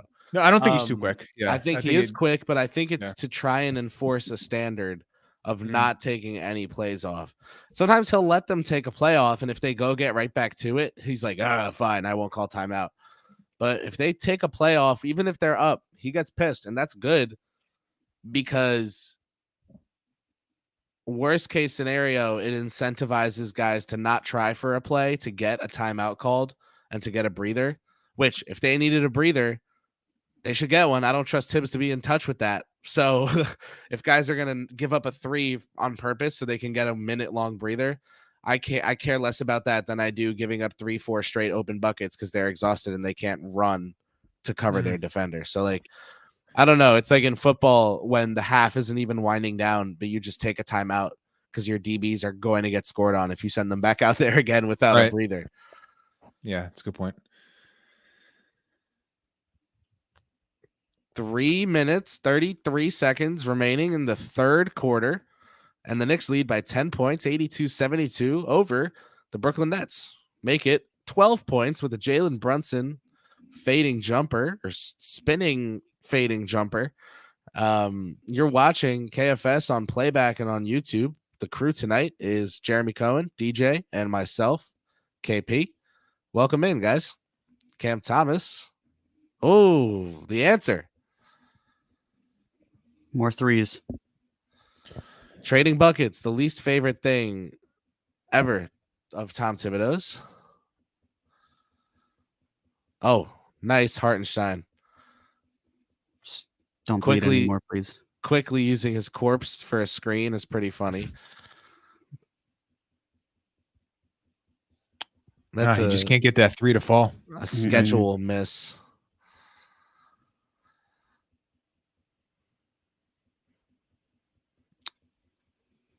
I feel like he doesn't make a lot of the shots, DJ, of the ones that he's like forced into. Like if he had taken that with 21 seconds left on the shot clock, we all would have been like, okay, because it would have gone in. But because he had to take it, we kind of all knew it wasn't going in. It's funny how he is fickle. Yeah, Julius, you're talking about, right? On that, yes, 3? Yes. Yeah, I hear you. Jalen, pull up. Good so move. Obvious. Mm-hmm. Yep. Bridges get hit in the head.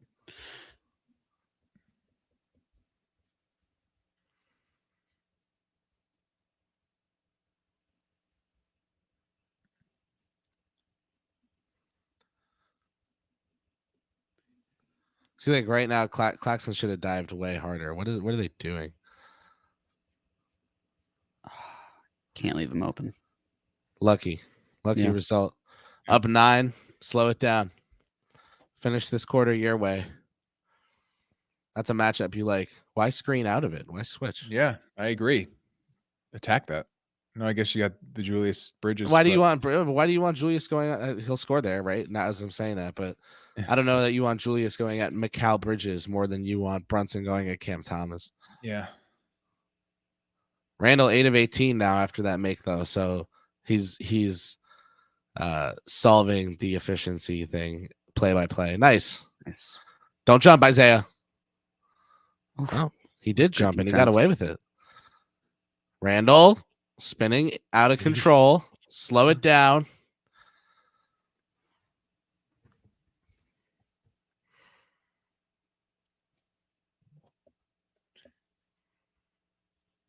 This is the issue with Bridges, right? Defensively, is that you can expose his lack of strength. Obviously, there aren't many guys of Julius's power level, but it kind of takes him out of the category of like your true like shutdown, in my mind, shutdown wing. He Good does defensive the same player thing to all 3 guys in Toronto. Yeah, no, you're 100% right. Yep. Gotta attack that and just drive. You can't be crossing over it and out. dribbling off your own foot.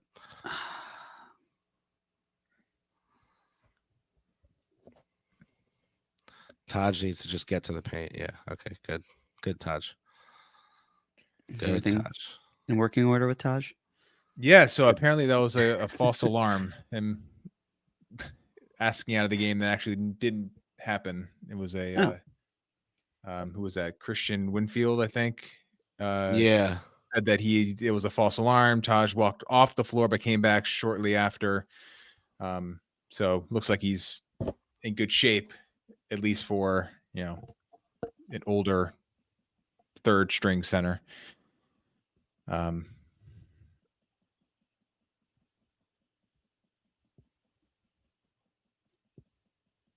So crafty.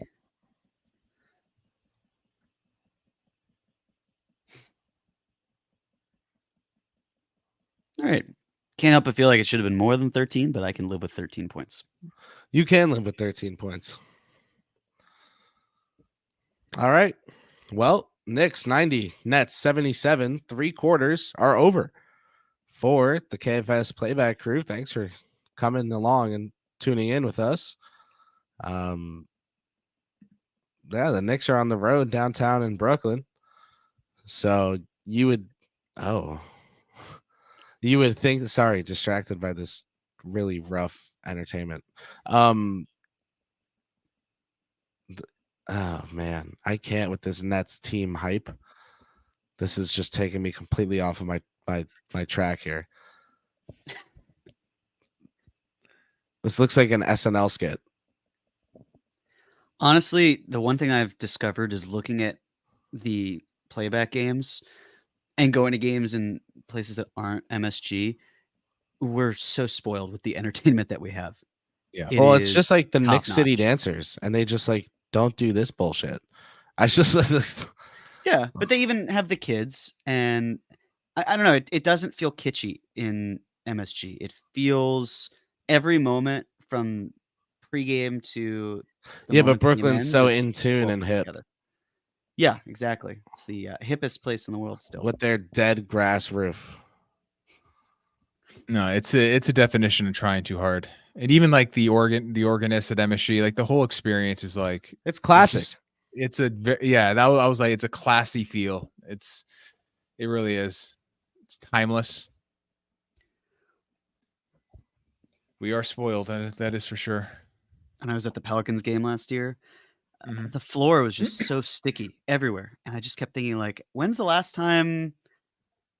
Because the game hadn't really been going on very long, so it's not like the whole floor could have been that way. And it just, I, I, I don't know. It just felt like, yeah, not that many people go up there, so we have to clean it or something. It was well attended though, for a bad New Orleans team and no Zion. So shout out to the fans, but entertainment wise, it just felt very lacking as well.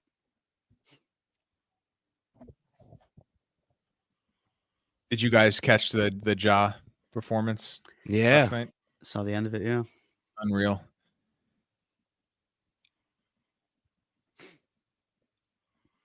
And I actually think, just quickly on the Pelicans, if you get Zion like maintaining, I'd like the Knicks to keep him. Keep what? Quickly. What do you mean? I'm sorry, I had to. You said quickly on the Pelicans, and I had to be a dick. Oh God, it went right over my head. Jesus Christ. Sorry, I'm so sorry. No. You should apologize for that. Yeah, keep quickly off the Pelicans. You don't need that. But you were saying in terms of Zion? Well, Yeah, I just like I like on. their Don't let me ruin think you. let me make my point and then we can move on. I like their roster right now. I feel like there's like a bit of a sleeping giant in them. Even this year, I feel like there's been, I think I like what Trey Murphy's been doing. Obviously Ingram. Depends on what level Zion can get, but I feel like this team is a little bit underrated with like their upside. But that was just a great game last night. It was nice to see Ja back, and there's a quickly 3. 3 points for New Orleans.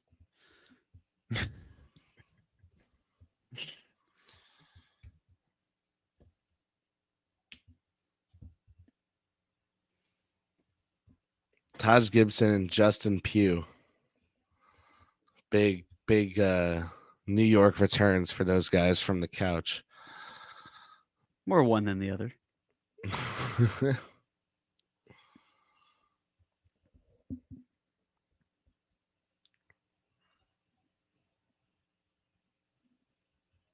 Be nice for RJ to get over a screen. Has not been good this game. He's been getting hung up on a lot. And he's been doing sticky. like all right on Bridges for Yeah. what it's worth, but still agree with you. It's just the little things with him that like you don't know if it's that you would like for him to make it clear that he cares about those little things. Like you hate that you have to keep being like, nah, I think he does. Nope. Spun into his defender because he predetermined his shot. Yeah, it was brutal. No feel for what was going on there. Nope. Great Good rebound, rebound. Josh. Loose ball. In the foul.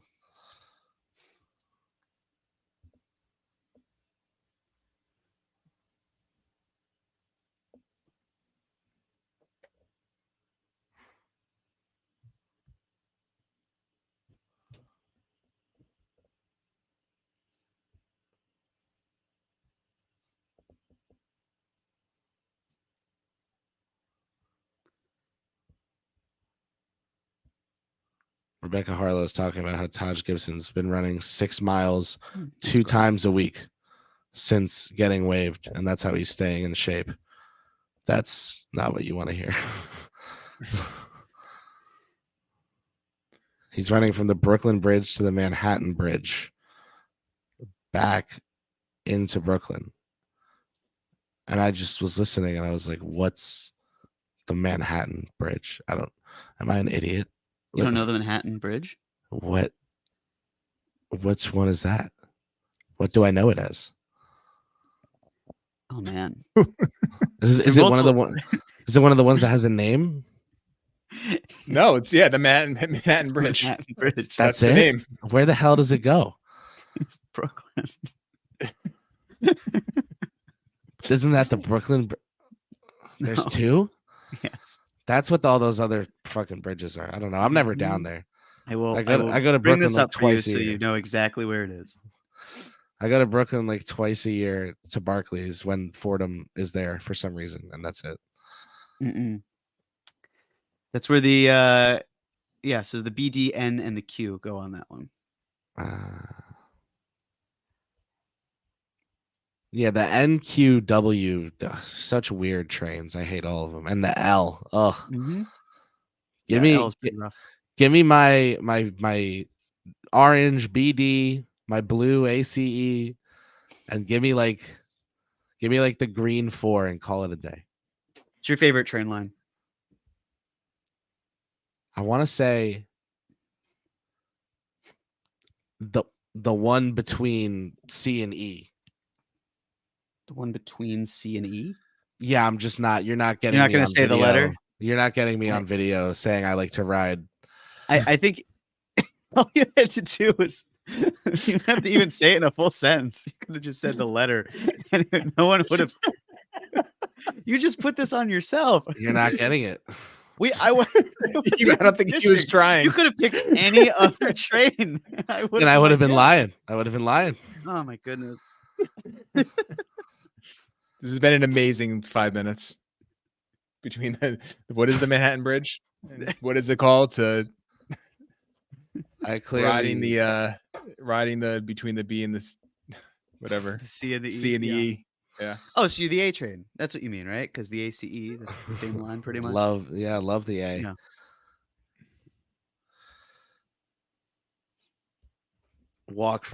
I can walk from my house in Jersey to my parents' house, rather. I'm not trying to, whatever. Walk from my parents' house in Jersey to the bridge, and then I get the A down to the Garden. That's how I always did it in high school. go to the Knicks games. It's weird now because I haven't. Now it's the holidays. I went several years asking for nothing for Christmas but Knicks tickets. And so now that I don't pay for tickets for the time being because I work the games, it's odd. Like I'm pretty sure I'm getting a backpack for Christmas this year. That's it. I think that's where we're at. You know, I think I'm getting old, y'all. Like this shit is sweaters and socks now. You know. Now, Chris, that's not the Manhattan Bridge. I just want you to know that. That's the Brooklyn Bridge. Thank you. You're welcome. Thought maybe the Golden Gate was making an appearance on the live stream. Tonight. Oh, he definitely stepped out there. Yeah, a little bit. It's just running in circles. Running in circles until he gets a call is hilarious.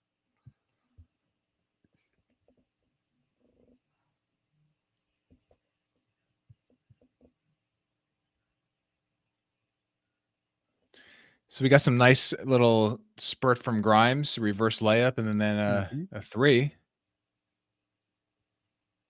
Always nice to see him get going a little bit on the offensive end. 3 of 18. Oof. I know Sean would say that's a tour date. And then Benji would say almost every shot distribution is a tour date.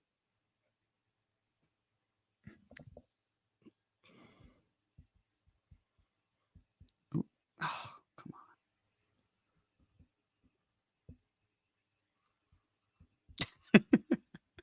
Ooh, little tip smile. Yeah. That's GIF word. Yeah, they're talking about it on the broadcast. Yeah. Ooh, was that a smile?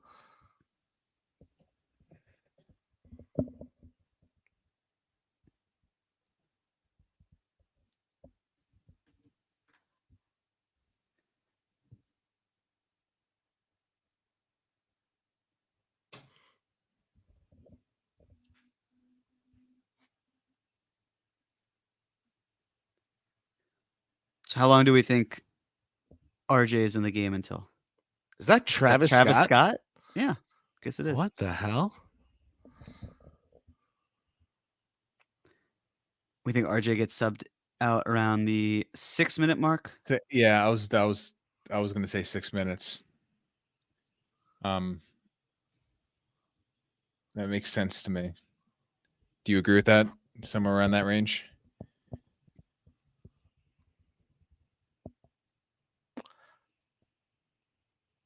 Chris, what say you? I want to say, I'm thinking he might play this like it's going to get out of hand and just avoid the politics and just go RJ keep him in as long as he can at this point. Mm-hmm. With and then he'll go scrubstitution when it's time for the scrubstitution.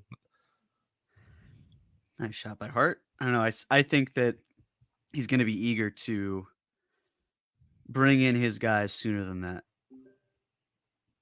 Close with Devo, Brunson, Randle. I don't know that he cares to close with starters. Yeah, exactly. And unforced error. Yeah, this game's kind of gotten out of hand for the Nets, so.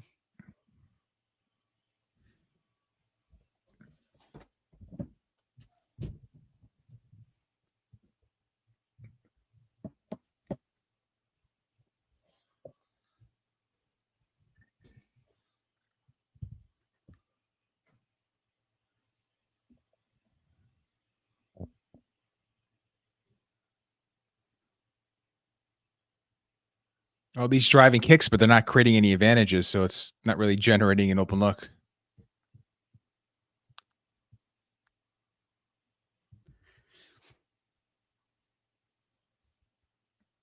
They desperately need an advantage creator. They really do. I know Ben Simmons is out. I'm not saying Ben Simmons would exactly be the answer for that. But, man, they're severely that would be the theory behind Donovan Mitchell, right? Like you have enough left over. Now I don't know what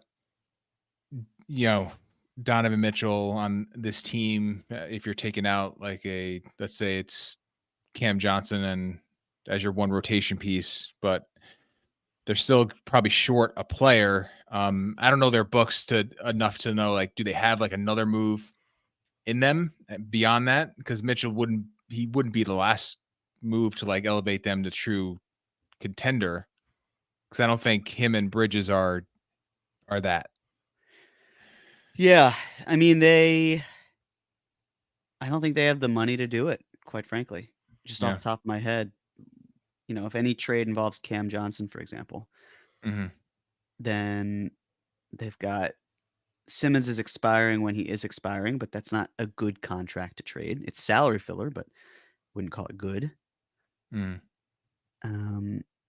They probably keep Royce O'Neal, maybe Finney Smith. They have to bring back Claxton. He's going to cost money. Gather he'll cost at least $15 million a year. They just don't have a lot of moving pieces that are attractive, especially if they move a lot of these picks and they don't even have a lot of their own. And Grimes can never get a call.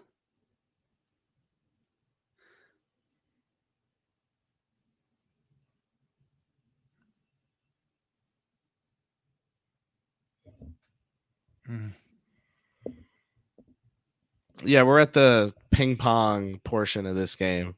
This has been just a tragic 2 minutes of basketball here. The missed shots, missed layups. My God. I mean, before then, right? I think the Knicks were beating the Nets at their own game. Like the Knicks were playing the Nets game of kind of going back and forth, right? The Nets, not really a half court creating team, but they have guys who can catch and shoot. And so if they can catch you off guard, get you to help a pass away, you're screwed. Right. I think we kind of saw the Knicks out talent the Nets at their own game up until this last stretch where the game has gone to complete crap. I mean, this is just crap on a paper plate, and the lead is ballooning because, again, the Knicks talent gap is going to allow them to thrive in the chaos and make the most of it, especially with their rebounders and defenders. But that does not make it pretty to watch. No. And so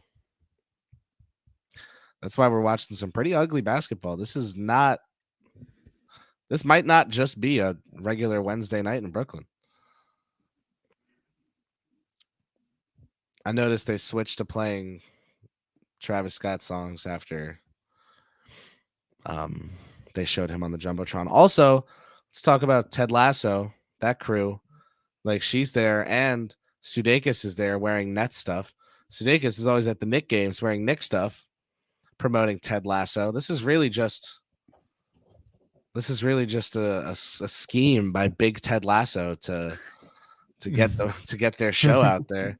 Trying to figure out why team they can. Why are they pushing Ted Lasso? Well, like, what's the contingency here? Why? It's not like it's back. What my guess would be? What would it be? Award season would be one. My real, like, there's always got to be a tinfoil hat conspiracy. Mine would be there's gonna be a movie push coming at some point. I think they think they struck gold, and they're gonna ruin it by milking it dry. I think they already ruined it with the third season. I was not a fan of it. I haven't watched it yet, so I still think highly of the show. I was told to not watch it to remain someone that thinks highly of the show. That should tell you everything about what the third season's like. I have to watch season 2 of Loki. I might get to that before. I just finished South Park. Like, I hadn't seen it before this past summer, and now just the other day I finished season 26. It's terrifying that South Park is older than you, but 3 years older. It started, I think, in 99. Busy in the chat's asking what happened to Brunson's eye. I don't actually know the answer to that. Did he get? He got hit last game. Did he? Okay. Yeah. Right. It wasn't, or was it? It was the Clippers game where he got hit. It was one of the LA games. Okay. It was certainly in Los Angeles. He hit his eye.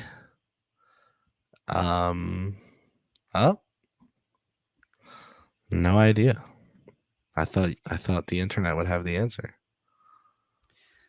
Joel Embiid, by the way, 51-12 tonight on Against 25 shots. Jeez.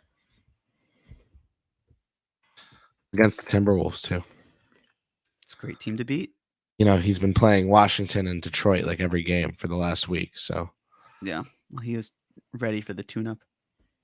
Yeah, you know what? 51 against a team that has not only it's Gobert, it's Towns and Reed. It's just a lot of size they can throw at him. So that's impressive. Let's see how many free throws. 17 of 18.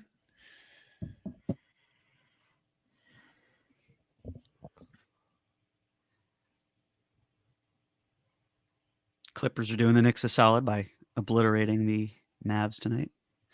Bad pass. Not your teammate anymore. you can hear Hart on the. He howled. Yeah, you can hear him on the broadcast.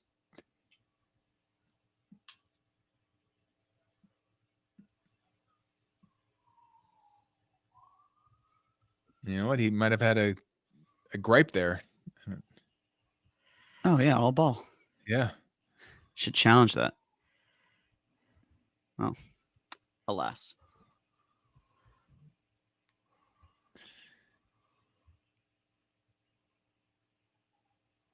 Cap. And there's Chris Carino, FUV Sports. Chris Carino is one of the best people in the world. WFUV Sports, baby.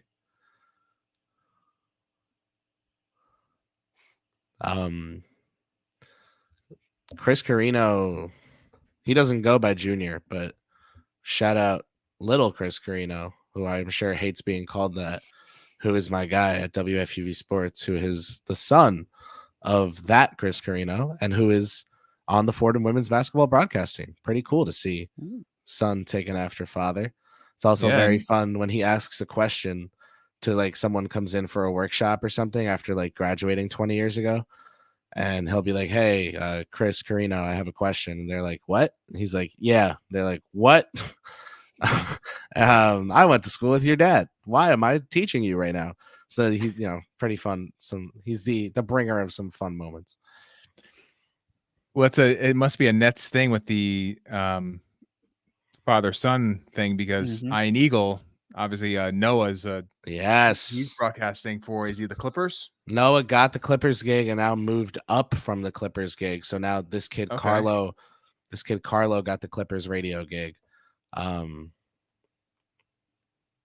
Who's from USC, who went big on TikTok calling games. Interesting.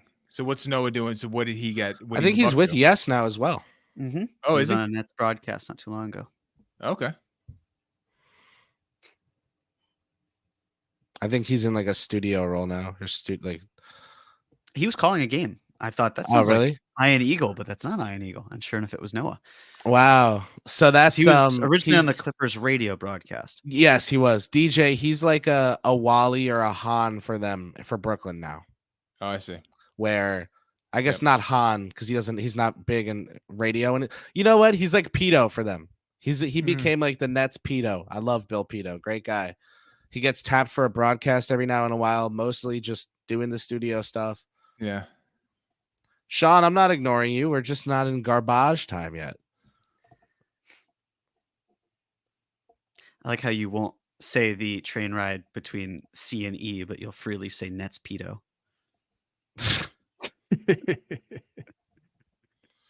Hey, man.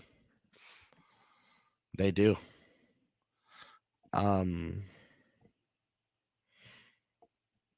would say normally in a normal situation when Mitchell Robinson's healthy, I would say when Jericho Sims gets on the court, Sean. But tonight, I guess it'll be Deuce. Who's the bringer of that? Well, they're talking on the broadcast about Walker and Simmons being on the bench. I mean, Brooklyn, man, pretty tough. They remind me of Toronto in the sense where it's like they're obviously a worse version, right? But it's like they have talent that's actually good, but all of it requires someone actually really good to make it all go. And these teams don't have that guy. And so as a result, their talent that is actually really good doesn't really get much of a chance to shine. RJ, by the way, pulled at 724. There you go.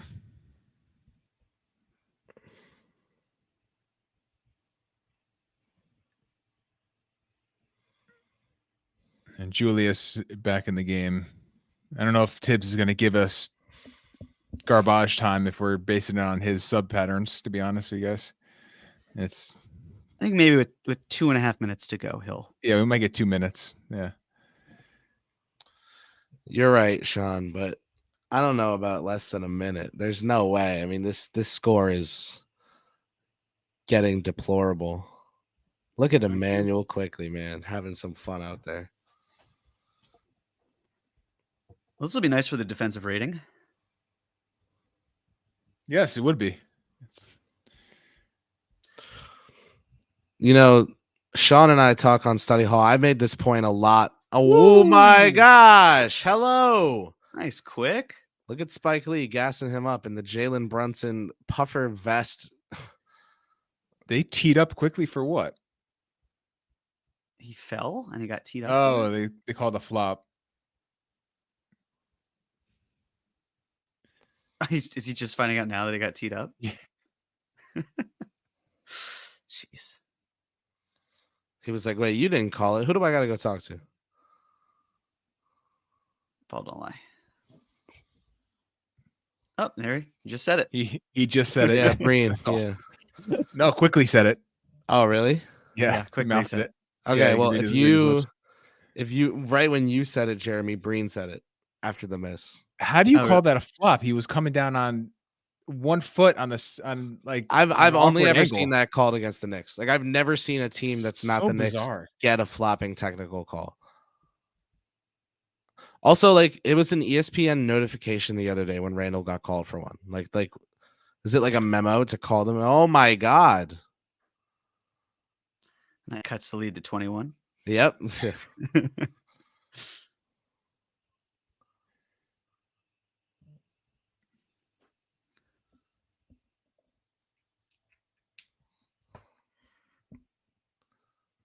Too easy.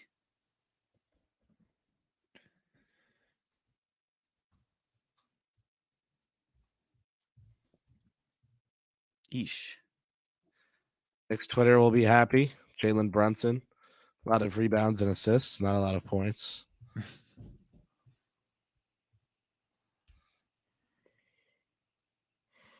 Go up What with is he it. doing? There we go. 4 pump fakes after a good move is just so unnecessary. All right, it's 25-point lead. Sean, yeah. Let's the bench is gonna get emptied now. Let's indulge Sean here during this timeout. This is the perfect time. Right, facts, Sean. Jalen Brunson isn't a point guard until he gets 10 assists in a game. That's kind of like the people who like insist Curry isn't a point guard are so funny to me. And they'll be like, no, he's really good, but I'm just trying to say he's not an actual point guard. It's like, okay, why? What's your point? Like, what? No pun intended, but like, what's the point? Like, who cares? Yeah, I agree. It's such a ridiculous way of having a basketball debate when you're breaking it down to like positions and in that way. Like he's not playing the position how you prefer it to be played. Doesn't change how valuable the player is. You are what you guard. He guards ones. He's a 1. God bless. That's it. What is Lauri Markkanen? I was just gonna say, what is Lauri Markkanen? Okay, Sean, good question. I liked your bet. I had an inkling of an idea that like Ivy 20 points with Pistons money line at like plus 1,400 was worth the sprinkle against Atlanta. It was almost worth the sprinkle. When when I look at the Pistons schedule, Sean, I see a back-to-back. I see a home and home with the Brooklyn Nets.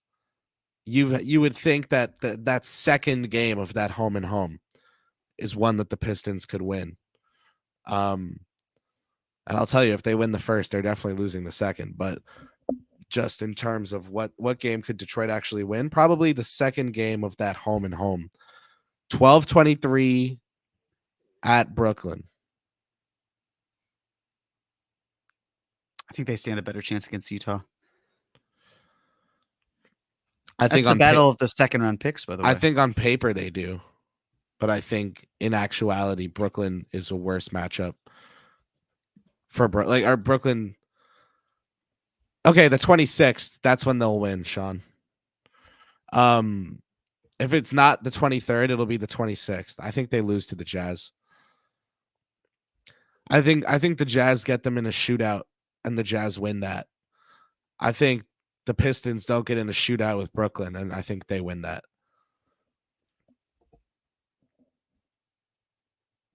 So, Deuce McBride coming in. There's your official marker of garbage time. Scrubstitution, whatever you want to call it.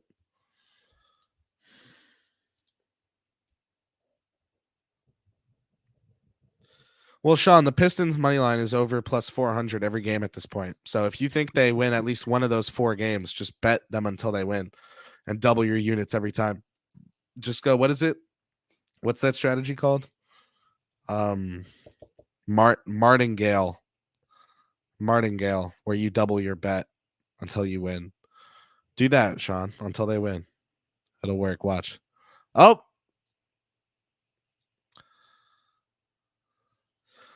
Jazz on a back-to-back, like everyone's going to be betting Detroit for that to be the game they win, and then they're going to lose. Watch. I'll fade the public all day.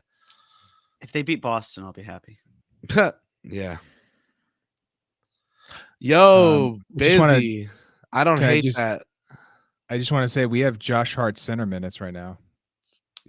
Just want to point that out. I'm glad you did. Yeah. Plus 525 versus Atlanta. I thought they were like plus 420. Jesus.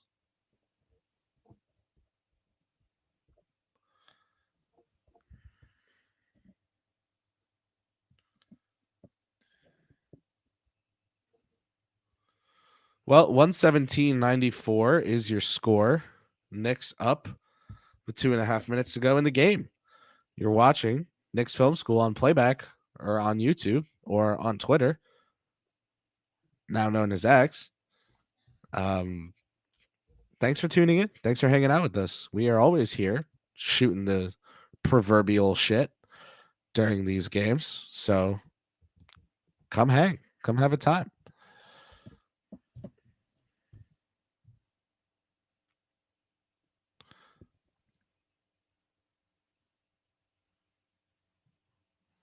Wow. So Daquan Jeffries getting minutes today. That's a fun development, honestly.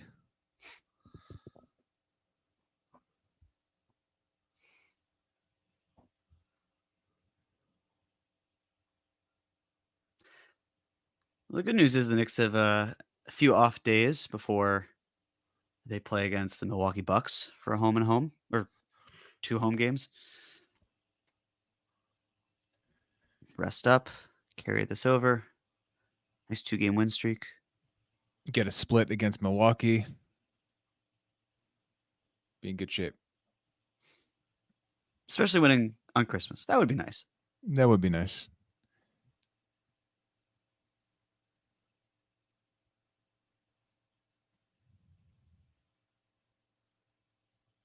Good finish. Hey. Is that Jeffrey's first points of the season? No, I don't know about that. It's a good question. He's always impressed me in That's tough, Jaden. Like, that's brutal, Jaden. Oh. Actually, don't believe it is. I think he scored another game. He must have. If he has 0.8 points per game. He scored. Oh, yeah. Those are his 8th and 9th points of the season.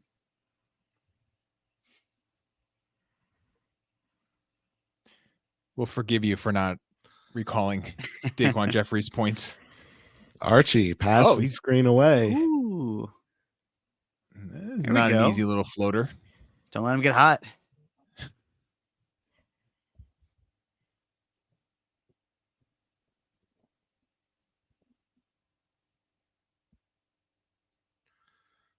All right, let's hold him to under 100.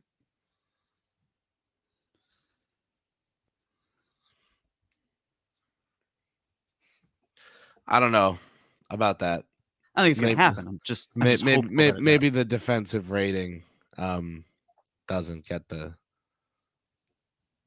bolstering we were looking for. Well, no, it's still cleaning the glass will still be helpful because a lot of this will be Right. garbage time. Hmm.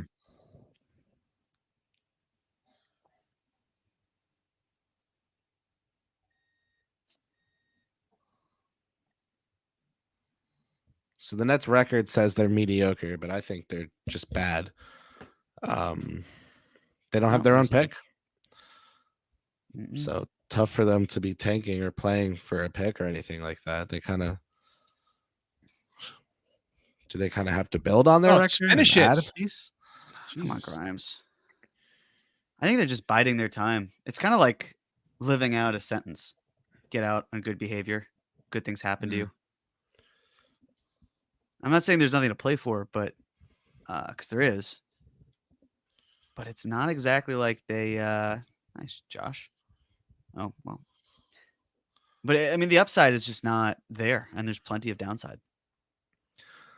Benji, final grades are out. Nobody got below a B minus. Sounds about right. So an easy test today boosted the class's average.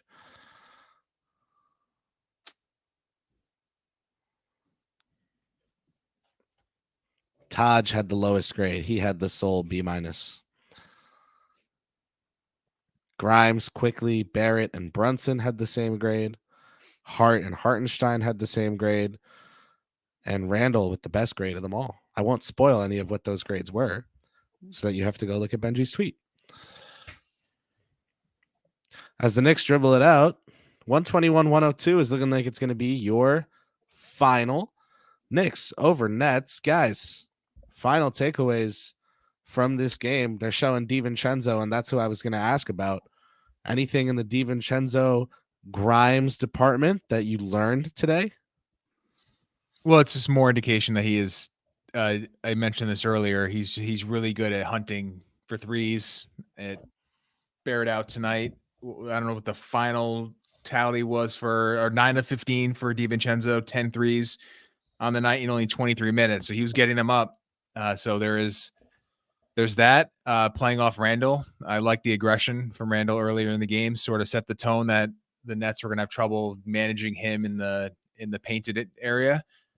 Solid win. I don't think the Knicks played great, but they did enough to win it pretty comfortably. Jeremy, what do you think? I thought they did a really nice job of bouncing back after that second quarter. Certainly concerned. Came out red hot to start the third. Obviously let Brooklyn a little bit back in the game. But yeah, that man right there, Dante DiVincenzo, certainly played his tail off tonight. And yes, it's doing well. I really thought that Grimes would be a better fit, more seamless, doesn't require the ball quite as much, but DiVincenzo is proving that to not be the case. And the Knicks, like tonight, are winning as a result of that, and I'm more than happy to see that. Yeah, I think because the team drafted Grimes, you would like to see him fit the starting role better. But Dante DiVincenzo is really good at what he does, and 3 steals tonight, not even the best part of his game because of his efficiency from the floor. I think the most important thing to remember is that it does not matter who starts. And I'm not talking about on the court. I'm talking about agenda-wise. Like for Knick faithful members, it should not matter to you who starts. It should matter to you that the team is good. If Grimes off the bench is better for the team, then that should make you happy. And this is a team that is still just playing with house money, is still sitting on their 3-4 golden eggs of assets that they're ready to swap for big swings. This is just another night of taking care of business Particularly in a game where Isaiah Hartenstein kind of gave them a little bit of extra motivation, saying it's not really a rivalry. I think they didn't play like it at first, like it was a rivalry. They played pretty nonchalantly. But as the game went on and things got a little more chalant. So thanks everyone for tuning in. Sign us off on playback first. I sign off. So to our playback watchers, thank you so much for tuning in, hanging out with us. To our Patreon members, thank you guys so much for the support and for being a part of the KFS family. If you were active in the chat, if you didn't say a thing all night, we appreciate you. And shout out to Robert Cross for the super chat. So there's that. Playback. Everyone, my friends on Patreon, thanks for tuning in. Have a good night.